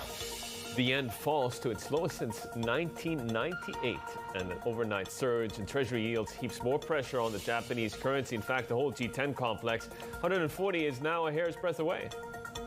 And as oil suffers its longest losing monthly streak since early 2020, the OPEC Plus coalition tightens its outlook for global markets this year and next. markets are moving. The Chinese data is a little bit limp, to say the least. What's the impact in Asia? Juliet Sali has the latest from Singapore. Jules. Yeah, a lot of limp data coming out of China, Manus, and it is being taken in stride when you look at the small gain that you saw on the CSI 300 ahead of the lunch break. But what will be interesting is the moves that we see in half an hour's time when they come out of that lunch break, because we saw about 40 minutes or so ago news that China is going to lock down Chengdu to try and contain COVID, and that saw quite a bit of weakness in Chinese stocks that were still trading in Hong Kong before they went in on the lunch break. And you can see the Hang Seng Index down 1.5%. So we are expecting that we could see some further moves lower when both those markets come out in about half an hour's time. We're also looking at the big moves in currencies. We had the PBOC once again setting a stronger than expected fix for the yuan, but you're still seeing that dollar strength weigh in on the offshore currency. And have a look at the South Korean won, really leading declines amongst EM currencies today, down by more than 1% against the dollar. This after South Korea's August trade deficit widened more than forecast to a record, Yusuf. And then also in focus are shares in Tencent specifically, the backed firms by the company. Those are falling. What's driving that? Yeah, absolutely. And similar to moves we saw in some of the ADRs like Pinduoduo and Wall Street overnight, you are seeing the Hang Seng Tech Index off by more than 1% on the break too. And this is on the back of that Financial Times report that Tencent has set a soft target of divesting about $14.5 billion of its listed equity portfolio this year. We are hearing that Meituan and Pinduoduo are among the firms most at risk of this Tencent divestment. And Vernse Ling, the managing director at UBP, saying, look, you're going to see a little bit of continued weakness in some of these players. But of course, this is the sector that has been hit quite hard over the past year. Tencent really the only stock moving higher in that space. Yusuf. Jules, thank you for highlighting some of those crucial moves. That's Juliet Sali there. I want to stay with some of the market action, but shift to this part of the world, because Middle East equity and bond markets came under pressure again yesterday as global assets sold off. The Saudi Tadawul had its biggest one-day fall in 2 months. Sharp drop in crude oil prices further choked risk appetite. Let's bring in Tariq Fadlallah. He's the Middle East CEO at Nomura Asset Management. Tariq, I look at the Saudi Tadawul, and there's a relative resilience versus the S&P 500, for example. I mean, year to date, the Dow is up by about 9%. The S&P 500 is down about 14%. That's worked so far. Does that work through year-end into 2023? It's increasingly difficult to see, Yusuf, for a couple of reasons. The first is that, as you say, the outperformance has been such that you would imagine that at this point the relative valuation is starting to shift towards not just the US, but other emerging markets as well. And the second thing is that oil's had a very good run, and it's difficult to see oil propelling the markets even further from where they are at the moment. Yeah, it's interesting, of course. The hedge fund manager Anjuran says the oil markets are broken. Maybe he's had a call with His Royal Highness Prince Abdulaziz bin Salman. The flow of money, we made a great deal about the flow of money out of Russia. It was bolstering our GCC market, specifically Saudi. Is that flow done? Is that notional rationale finished? I mean, if you look at the net inflows into the Saudi market, there was a very significant blip at the outset of the war. Right. But since then, we've had a leveling off, and there's been no net new foreign buying of Saudi stocks since April. So that would suggest that the foreigners are done. As to what we see in Dubai, I think they're buying houses on the palm. That could still be going on. So, but the first wave, if you like, is certainly done. What about positioning this point onwards? Because you are seeing Saudi clients on a regular basis. You're flying out next week.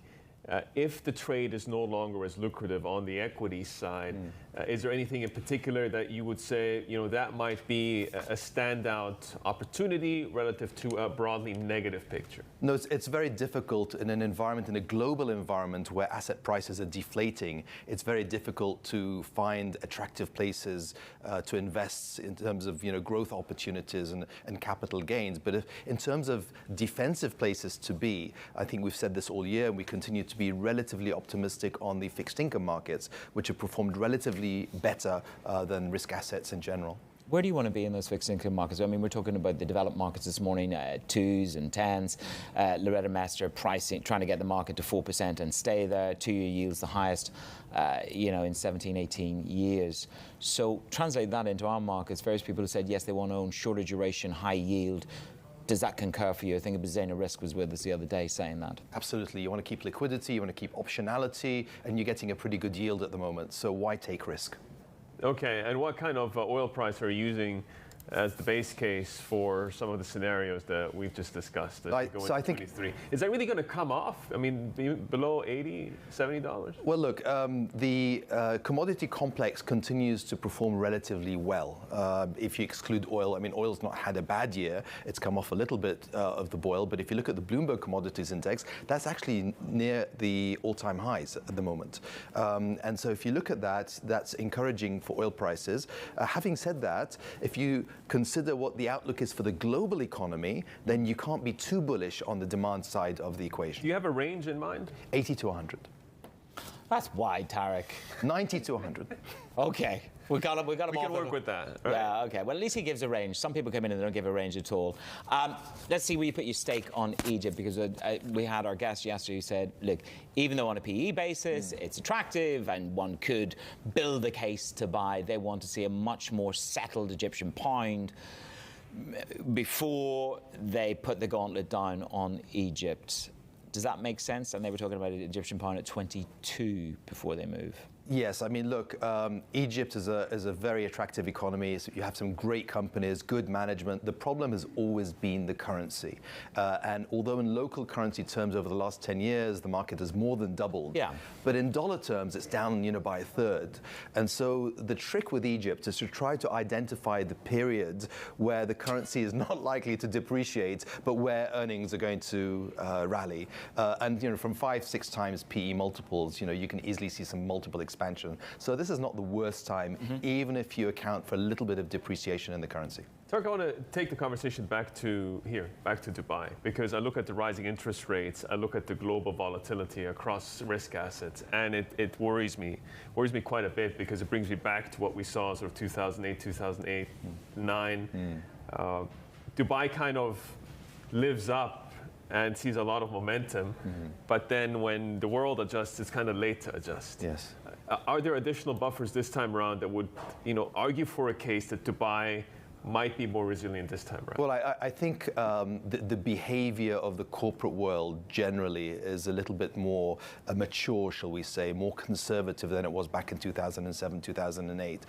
So look, as I said earlier, Dubai, Saudi, the region is part of the global economy. And so if we do see a downturn in global asset prices, it's going to affect the region. But we are relatively insulated. And I think Dubai has a greater depth to it today than it did 10, 15 years ago.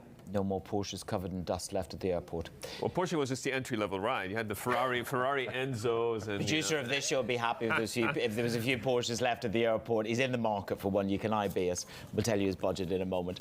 On a slightly more serious note, we've got the World Cup, and we know that we're going to be a hub, and a big hub into Qatar. And the argument is, who benefits most, Qatar or Dubai, and is there a way to vicariously trade it? Look, I think both will benefit. Apart from book a table early. I have friends who are coming over and they're already struggling to find hotels in Dubai.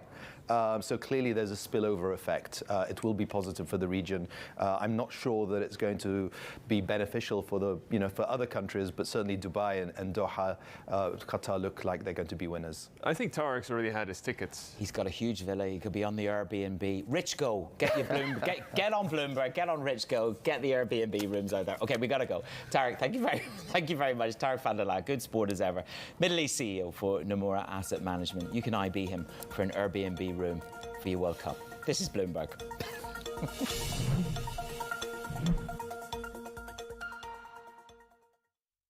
What do you think is the future of the US dollar as world reserve currency?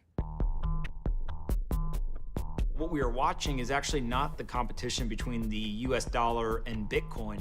I think actually what you're watching is most of the people adopting Bitcoin as a reserve asset, but I may not be able to get access to dollars for whatever reason. And so instead I'll opt into Bitcoin. I only need an internet connection to do that. For the next 50 years, you are absolutely going to see a monetary revolution. But what you're going to see in the short to medium term is the strongest fiat currencies will hold on for much longer than we probably admit. I want want to disagree a little bit with what Pomp was saying. The moment that I can buy my food, my clothing, and my shelter in Bitcoin will be the moment I don't really want to hold on to a government currency. Anyone who still doesn't have a Bitcoin wallet is going to see that cataclysmic event and be left on the wrong side of it. At Bloomberg, we believe in the power of ideas. That's why we launched Bloomberg New Economy Catalyst. It's a community of global leaders and innovators who are blazing new trails to transform business and government. This platform will help them share their ideas with the world and provide access to the resources they need to bring them to life. Bold thinking, breakthrough action. Bloomberg New Economy Catalyst.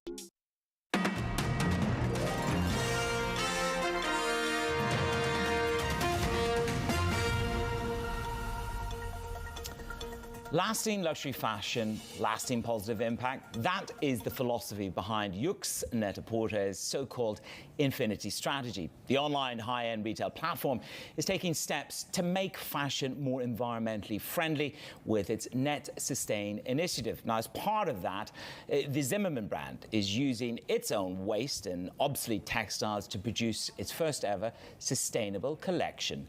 Nisreen Shakir joins me. She is the Middle East CEO for Yoox Net-a-Porter on the show. Great to have you with us this morning, and good luck with this collection. But let's tell our viewers a little bit about what this collection is, who's involved in it, and why now. Yes, it's actually not why now. We've been doing this. It's become actually part and parcel of what we do. It just happens to be another collection that we're launching on the site at the moment that actually has all the elements of what we do, which is we always talk about circularity, making sure that we're using wasted materials, again, as much as possible and so on. But we've done that over and over. For example, during COVID, what we did with the Outnet, as we were just saying, we reached out to all the local brands because we thought, oh gosh, it's Ramadan and they did all these collections and what can they do with them? And we thought about a way to bring them back into the business, buy anything that didn't get sold. Do you think that that moved your thinking and their thinking about how to become more sustainable? It became more ingrained in the narrative? Yes, I think there's a lot of misunderstanding around the word sustainable. Absolutely. Yes, it could be many, many things. What's happening at the moment is more people are beginning to appreciate and understand and know how to act upon the word sustainable and how to look for it. And if I look at within that context, sustainable, it's about plastics, supply chains, all these sort of buzzwords. What are you doing with your supply chain? What are you doing with plastics? What are you doing with design? But if I said to you on the Zimmermann collection, what was the best thing sustainability-wise that you managed to do with that? You went, wow, I'm really surprised we managed to do this with this collection. What would that be? I would say Zimmermann being able to use some of their older materials into this collection and doing it in a way that is equally as fashionable and equally as beautiful. So probably like the main takeaway is that you can be as sustainable as you are profitable. In the past, when I was into sustainability 15, 20 years ago, you had to choose one. You were either sustainable or fashionable. If you were sustainable, you didn't look good. Now you could be sustainable and look good and still make money. Well, can I just challenge you? I mean, I hopped on the site this morning. It's like $800 for one of these dresses. Not exactly my style and not exactly my budget. Are people prepared to pay and pay high, which is what your site is reasonably about? Yes. It's higher end product. We have 4 brands. I understand. Well, I'll get to Outnet in a moment. But are your clients really prepared to pay for sustainability? Has that been evidenced? I'm so happy that you asked that question. When I joined about 3 years ago, we had just launched something called Net Sustain. Yes. Net Sustain is a sub-franchise of Net-a-Porter. And we did a brand health study to see what people were buying into, which of our brands. And actually, over and over, especially in Saudi Arabia, Net Sustain came up as the reason why they shop with us.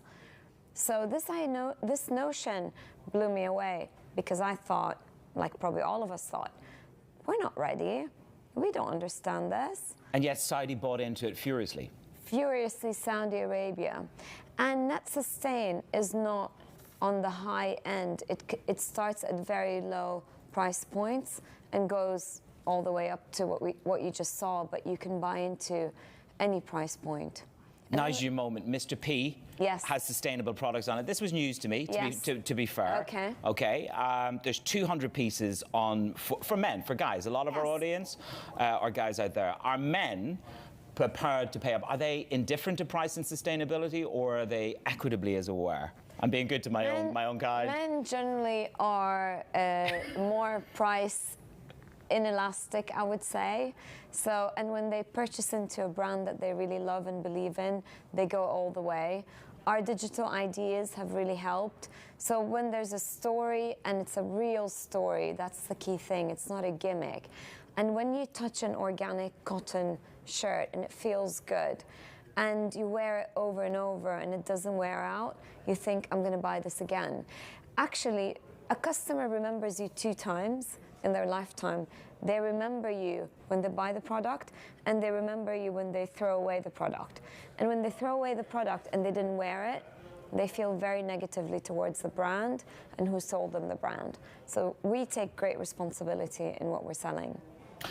The net sustain, I'm curious to know, legacy brands, I have a lot of people say to me, oh, Louis Vuitton, Yves Saint Laurent, etc., are all helping smaller brands along the sustainability route. But are the legacy brands stepping up to the plate in terms of delivering? We are stepping up to the plate. I can talk about the region because we are in the region. We've launched close to 40 brands now locally.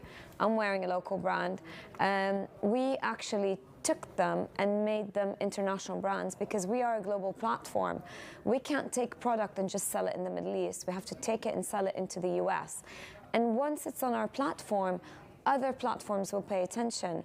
So as a designer, if any designer is watching this, they really can't become big if they're just focused on our small markets, our 6, 8, 10, 12 markets. They're only going to be big if they're big in North America. And that's the role we play. And we've done it across every category: shoes, fashion, jewelry, you name it, beauty, you name it. Listen, we could talk about this really for quite a length of time. It's just a window into our style and sustainability. Come back, join us again on the next evolution of the story. Thank you so much. My guest this morning, Nisreen Shakir, Middle East CEO for Yux Net-a-Porter, right here on Bloomberg.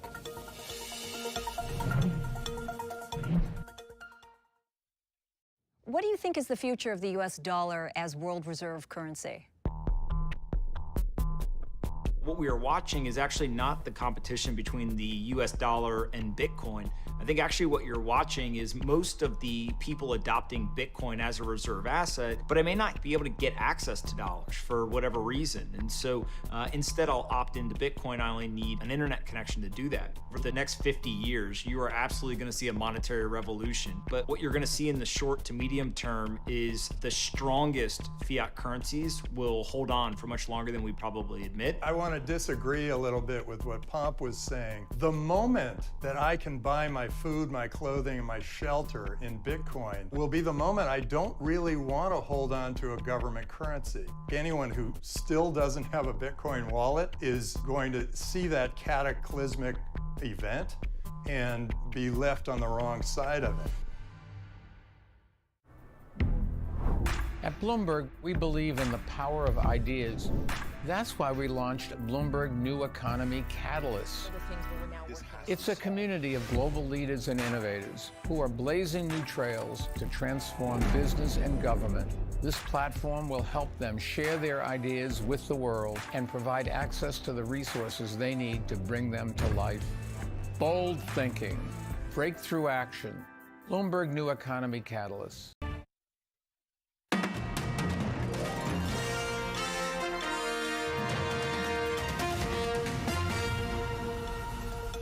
24-year lows for the yen against the U.S. dollar. U.S.-Japan policy, the interest rate differentials are weighing, so we are currently down to as much as 139.68. So we're very close to the key psychological level of 140. Some analysts have said that a move past that level could potentially trigger intervention in the market, but economists have repeatedly pointed out there's a high risk for Japan of any failed attempt to prop up the yen. So there is going to be an ongoing heated debate within the Bank of Japan and other corners of government around what to do with this situation. Because one thing's for sure, the dollar strength isn't going anywhere anytime soon.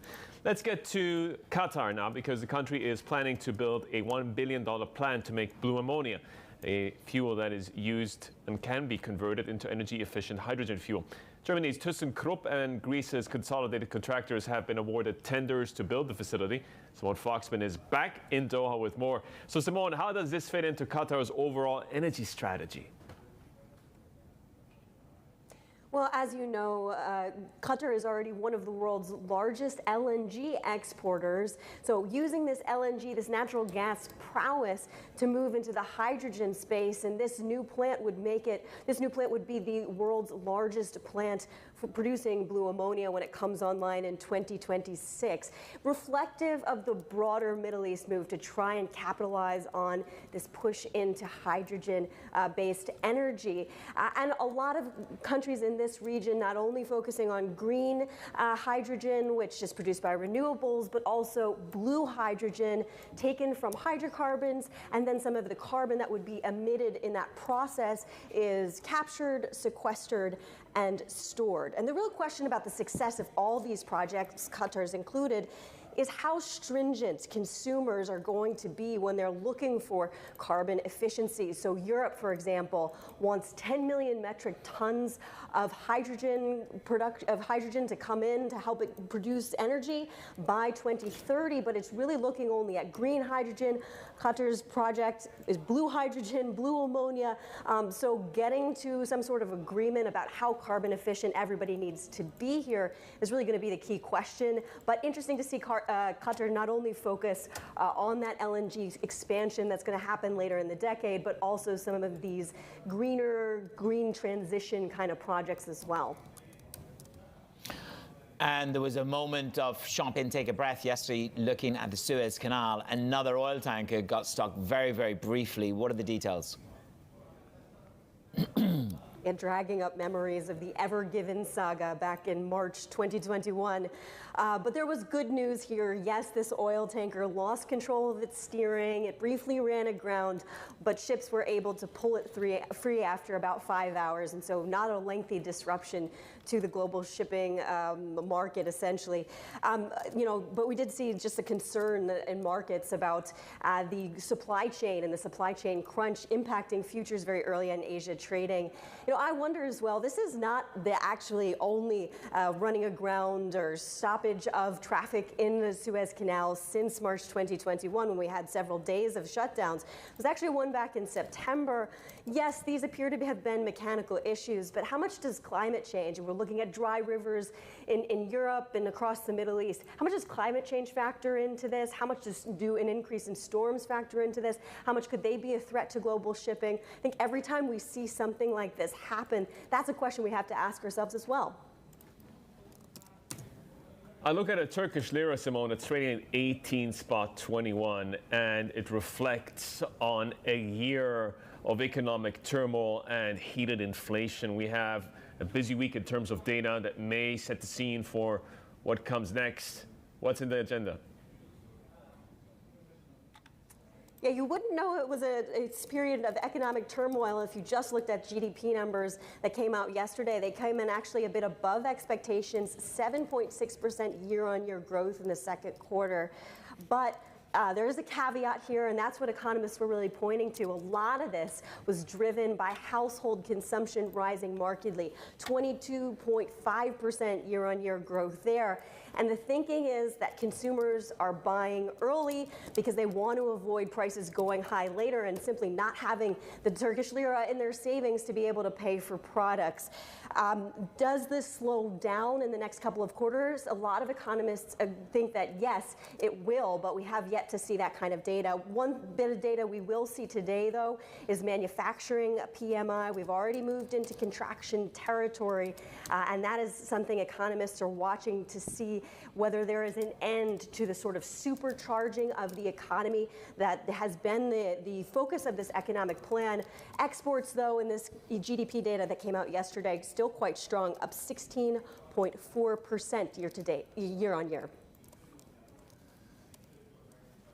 Simone, thank you very much. Simone Foxman, the Qatar Financial Centre in Doha. So as we said in the headlines, equity markets are struggling. Yusuf, they're struggling with higher yields, and that is very evident in the Nasdaq futures, which is taking the biggest portion of the weight this morning. You saw 2-year yields topping 3.5% for the first time in nearly 15 years. So it is the weight of growth to value that weighs on these markets. Yeah, let's flip the board and get to treasuries, because a tough start to September, a fixed income sell-off. Traders are pricing in more Fed tightening. Your 2-year yield tops 3.5% for the first time since 2007.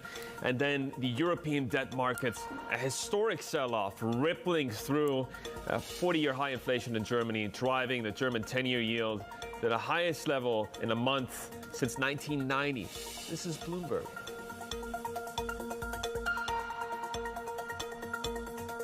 What do you think is the future of the U.S. dollar as world reserve currency?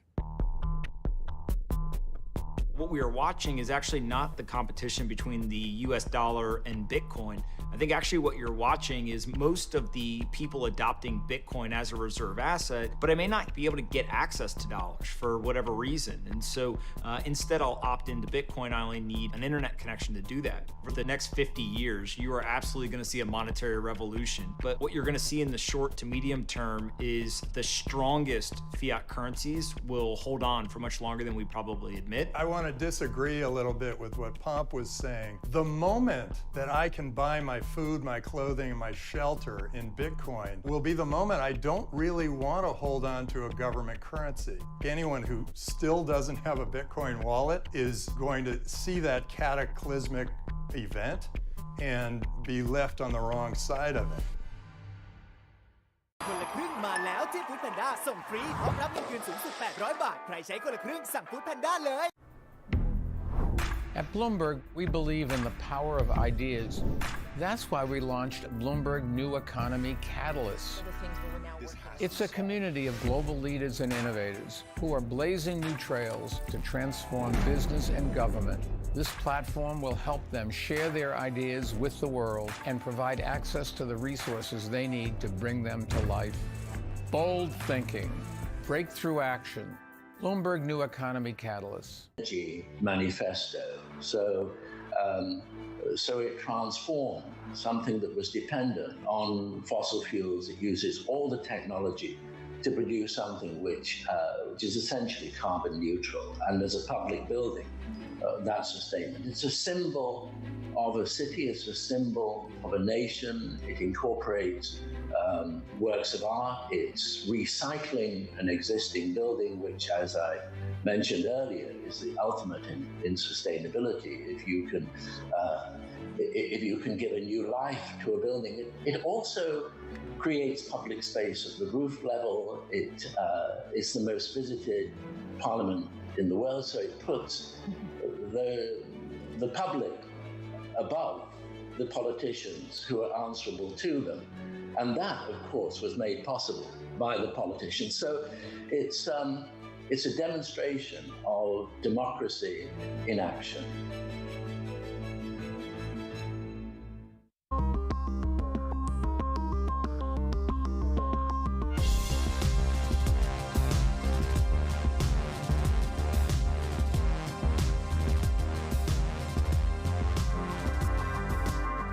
However you get your news. This is Bloomberg Daybreak with Lee. On Bloomberg Radio. Welcome to Daybreak Australia. This is Bloomberg Technology. This is Bloomberg Green. On TV, radio, and the web, this is Bloomberg.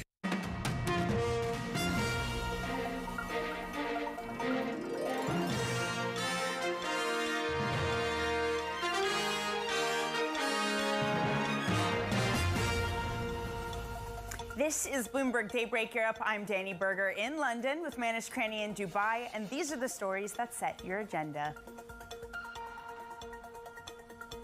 Keeping up the pressure, yields rise as investors fully price in a 75 basis point ECB hike. The Fed's Loretta Masters says rates need to rise to above 4% by early next year.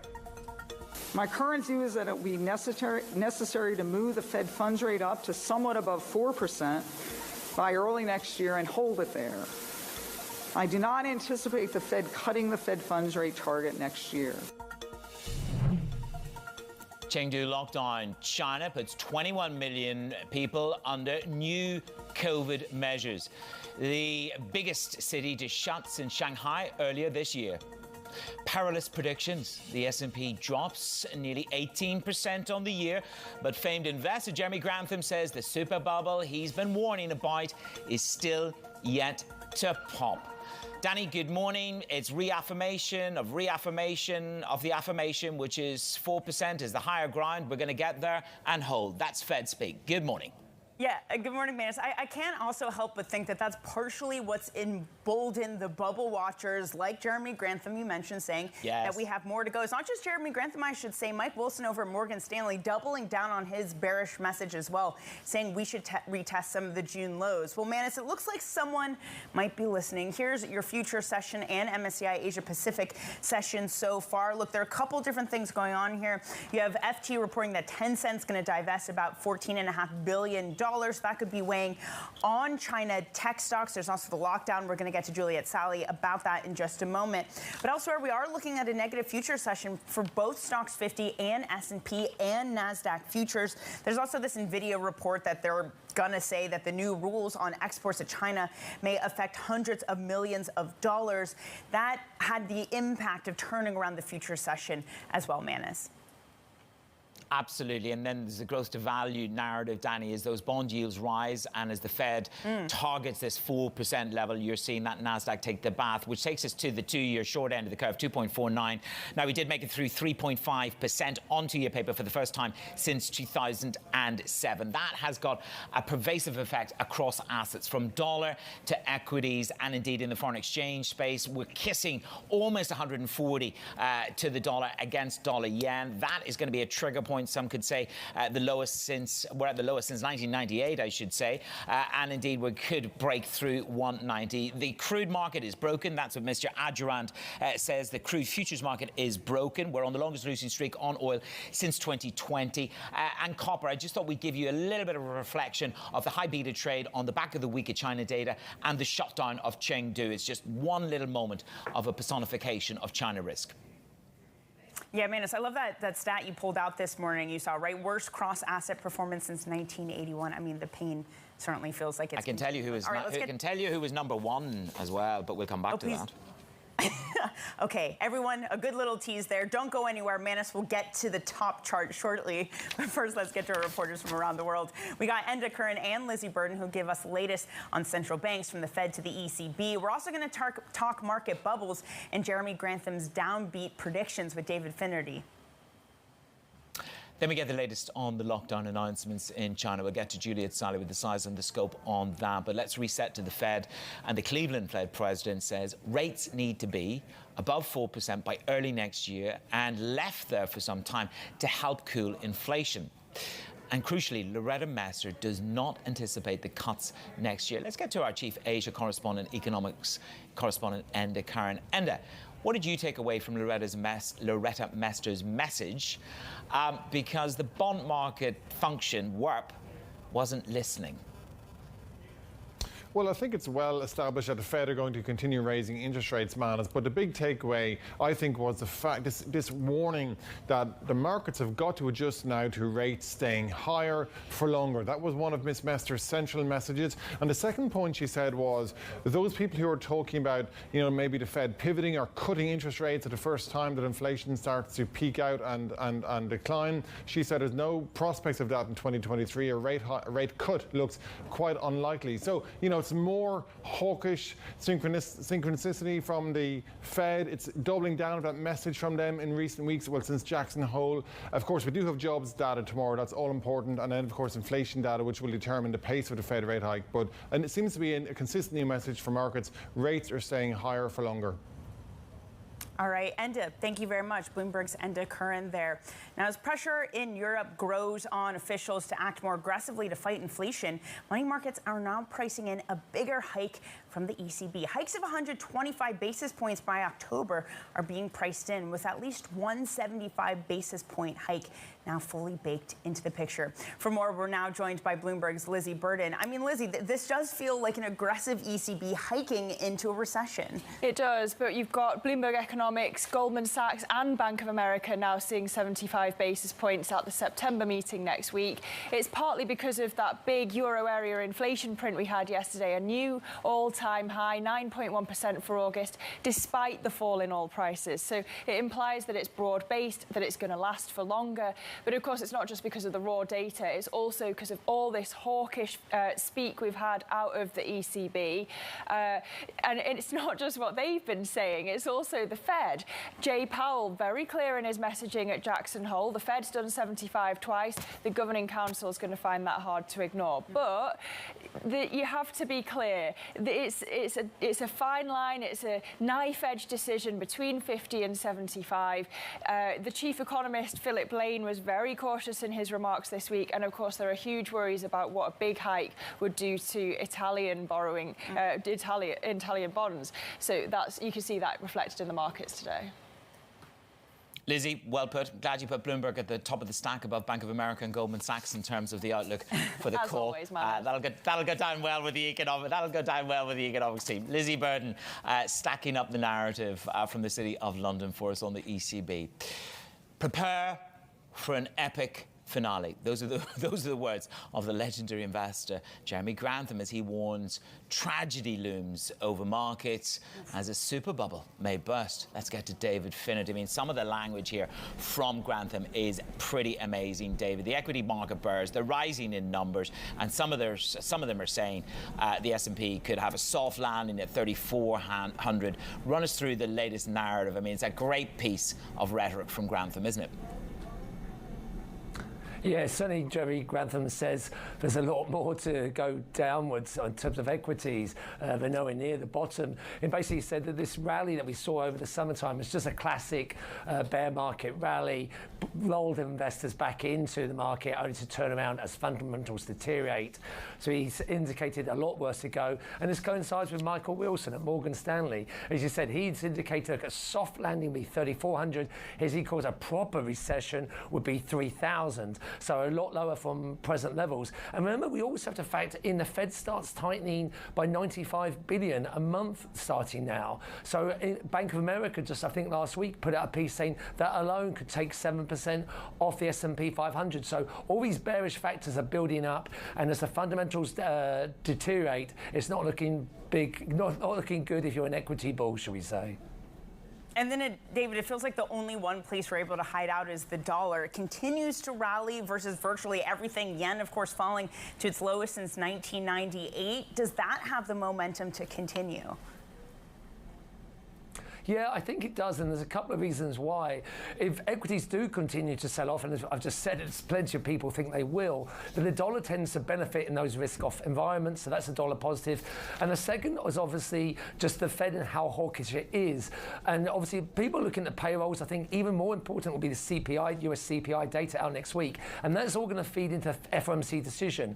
And while, yes, we'll be looking at 50 versus 75 basis points, arguably the bigger thing will be the Fed dot plot. And with some of the doves, such as Chicago Fed President Evans, becoming more hawkish, there's a good chance that dot plot for both this year and next year will rise, and again signal no rate cuts. The market will have to factor that in. You'll see yields push higher, which again is a dollar supportive. So overall, you had to put the risk skewed. I think the risks are skewed towards the dollar strengthening in September. Okay, David, thank you very much. Bloomberg's. Yeah, no, they certainly don't. It's the rare contrarian who thinks that the dollar will fall. David, thanks as always, David Finnerty from our Bloomberg Markets team. Now, there's also more weak China data coming out and news that a major region will be locked down, some 20 million people. Let's get to the market implications with Juliet Sally in Singapore. And Juliet, I mean, this is a huge region, Chengdu in China, that will be shutting down, even though probably for a lot of our European viewers, it's a name they haven't heard of before. Yeah, well, it's where the pandas are, Danny. So very popular on the tourist front when borders were open. But 21 million people, as you say. The bigger question, though, is if we start to see this happen, what is next and how much further is China really going to go with this COVID zero policy at a time when pretty much every other nation in Asia is opening up? This is just really adding to negative sentiment to kickstart the new trading month after a pretty bad August. And, of course, we were already in the red before this news about Chengdu being locked down on the raft of weak PMI data in the region too. So you've got Asian stocks holding around a 6-week low. Loretta Mester comments really weighing on the tech players too. You mentioned there with David, of course, the yen pushing to this 24-year low on strong dollar. And we're still seeing a weak offshore yuan as well, even though the PBOC once again stepped in to really try and defend this currency with a 7th session of a stronger than expected fix. And let's just have another look at what we are seeing in terms of the implications of COVID zero on China's economy and, of course, the power outages too. This has really started to hit the private survey as well, falling below 50 for the first time since May. This Taishin PMI read a reading of 49.5, below estimates, and this gauge really showing that it's hitting not only the larger businesses but the small and medium enterprises as well. Manus. Jules, thank you very much. Yeah, we don't like a contraction, do we? Let's see what the policy response is there. Jules, thank you very much. Julia Sully in Singapore. Let's take a look at some of the issues that the market are going to be checking in on today. 10 a.m. UK time, we get the latest Italian GDP figures. 10 a.m. we're also going to get the Euro area unemployment numbers, Danny. They're going to be critically important. Yeah, they certainly will. We'll also have some, speaking of jobs data, 1:30 p.m. we're going to have some data from the U.S. That will include initial jobless claims. Later, we're also going to have results from U.S. chip manufacturer Broadcom. Certainly a lot going on in the chip sector, Manus. Coming up, more from Loretta Mester. The Cleveland Fed president sees rates rising considerably higher before the central bank can ease off in its fight against inflation.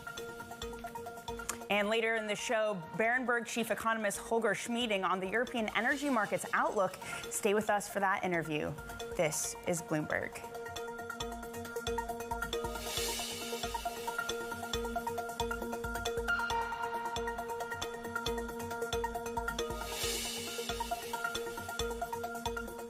What do you think is the future of the U.S. dollar as world reserve currency? What we are watching is actually not the competition between the US dollar and Bitcoin. I think actually what you're watching is most of the people adopting Bitcoin as a reserve asset, but I may not be able to get access to dollars for whatever reason. And so instead I'll opt into Bitcoin. I only need an internet connection to do that. For the next 50 years, you are absolutely going to see a monetary revolution. But what you're going to see in the short to medium term is the strongest fiat currencies will hold on for much longer than we probably admit. I want to disagree a little bit with what Pomp was saying. The moment that I can buy my food, my clothing, and my shelter in Bitcoin will be the moment I don't really want to hold on to a government currency. Anyone who still doesn't have a Bitcoin wallet is going to see that cataclysmic event and be left on the wrong side of it. At Bloomberg, we believe in the power of ideas. That's why we launched Bloomberg New Economy Catalyst. It's a community of global leaders and innovators who are blazing new trails to transform business and government. This platform will help them share their ideas with the world and provide access to the resources they need to bring them to life. Bold thinking, breakthrough action. Bloomberg New Economy Catalyst. Oh, it's so uncertain, but it has the potential to completely upend everything. Markets countdown in Europe. From the financial centers of the world, Bloomberg Markets European Close with Guy Johnson in London and Alex Steele in New York. Real-time numbers, real-time analysis. Weekdays.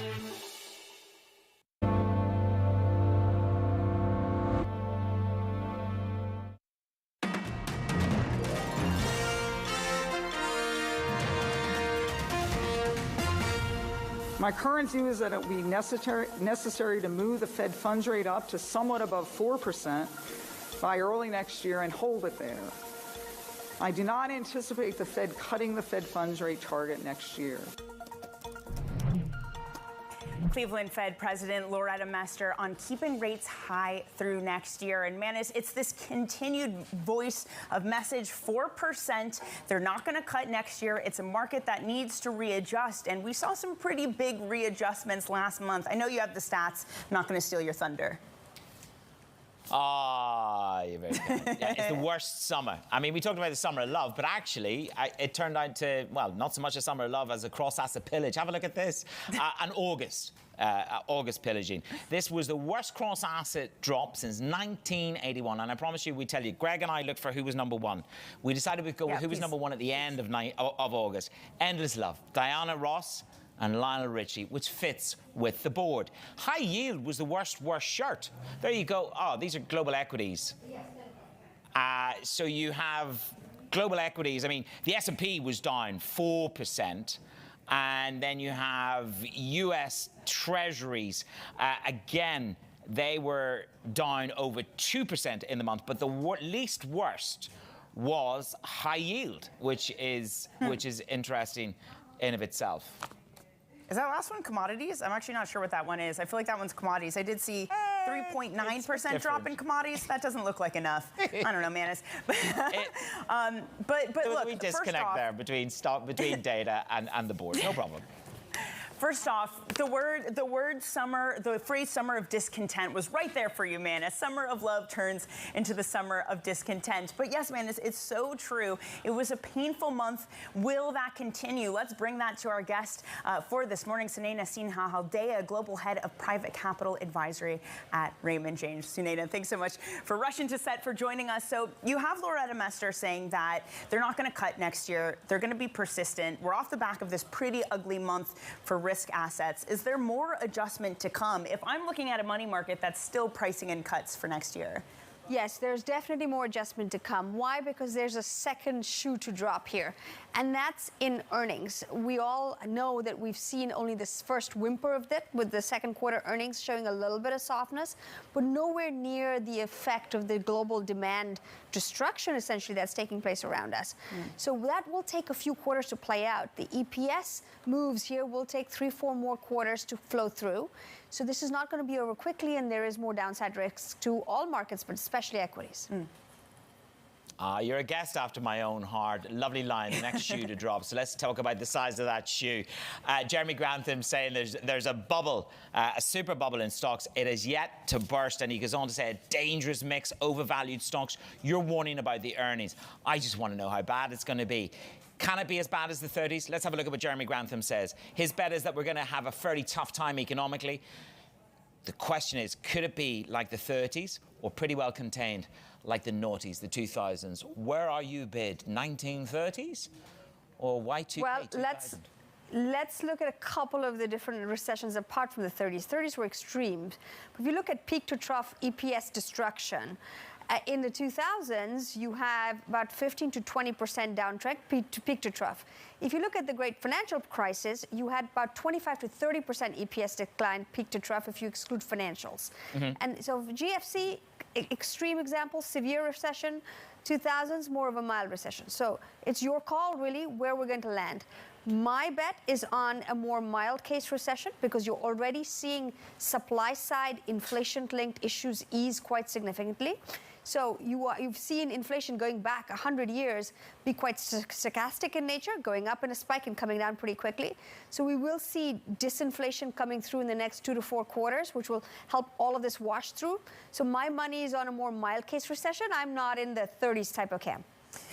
That's obviously the picture in the U.S., but I'm trying to wrap my head around whether we can still say the same for Europe. It'll be a mild recession, it will be a soft landing, what have you. I mean, is it going to be much worse in Europe than it is in the U.S.? It is going to be worse in Europe than it is going to be in the U.S., and we're all waiting to hear what is this plan that the G7 has to cap out energy prices. Is this price cap that they want to negotiate amongst themselves on Russian oil actually going to come through or not? Right now, the issue is there's no plan here in the UK. We're waiting for the leadership contest to be over.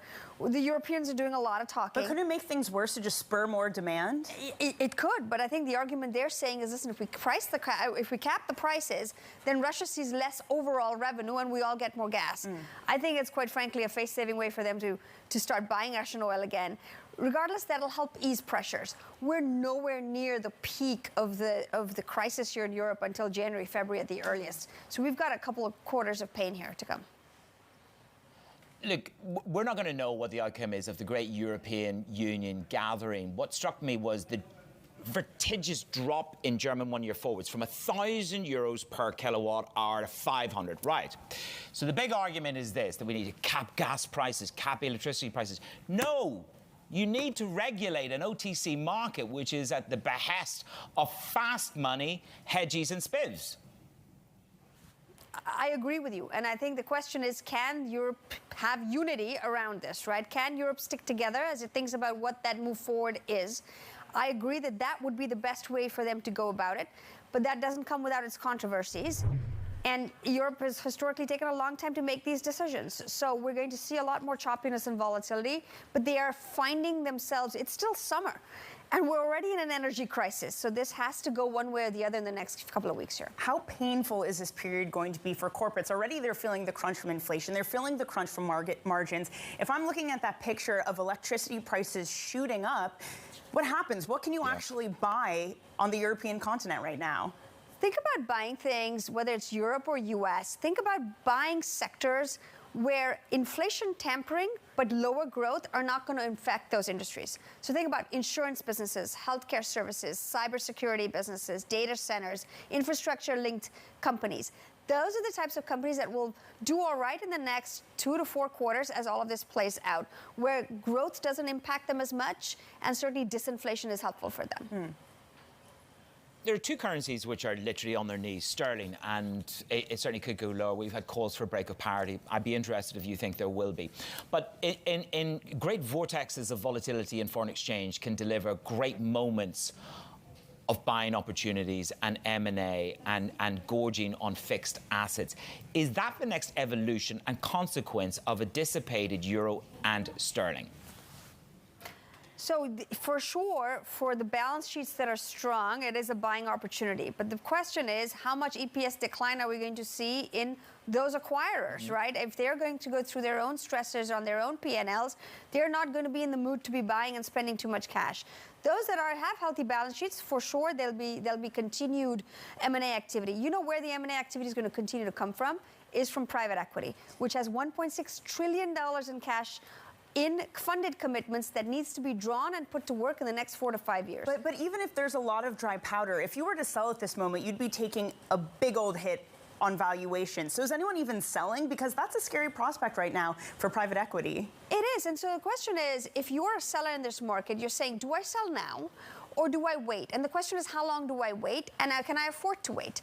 So there are a lot of companies out there that need cash. They need cash to continue to grow for offensive or defensive reasons. If you need cash, then you're a net seller today, and you're going to think about, how am I going to go out and get that capital? And you know that the private markets are flush with cash. So that's one of the places where we'll continue to spur M&A activity. But to answer your question more directly, are corporates going to be acquisitive? Potentially, some of the ones with the healthiest balance sheets, but on balance, they're going to be waiting for their own EPS impacts to flow through before they start spending a bunch of money again.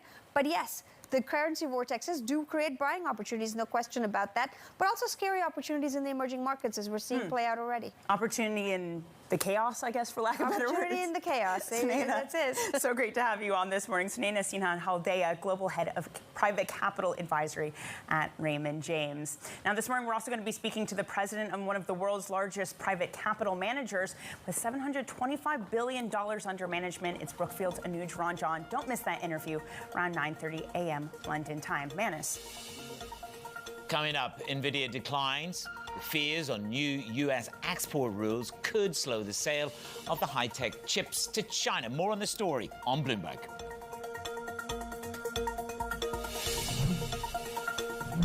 What do you think is the future of the U.S. dollar as world reserve currency?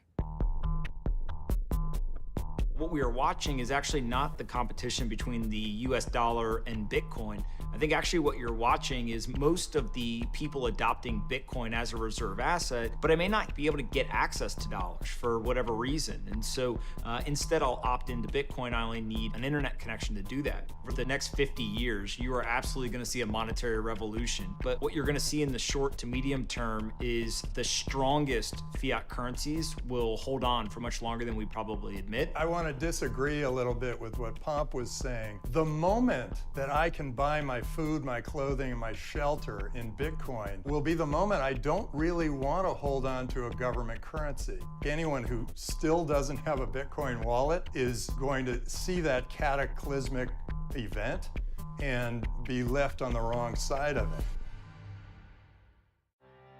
You will put a woman on Mars. You will bring forth global cooling. You will be the first chief crypto officer. Because when you subscribe to Bloomberg, you won't just get news. You'll get insight into limitless possibilities, knowledge, and inspiration to feed your ambition. So before you invent, pioneer, disrupt, before you change the world, Bloomberg. At Bloomberg, we believe in the power of ideas. That's why we launched Bloomberg New Economy Catalyst. It's a community of global leaders and innovators who are blazing new trails to transform business and government. This platform will help them share their ideas with the world and provide access to the resources they need to bring them to life. Bold thinking, breakthrough action, Bloomberg New Economy Catalyst.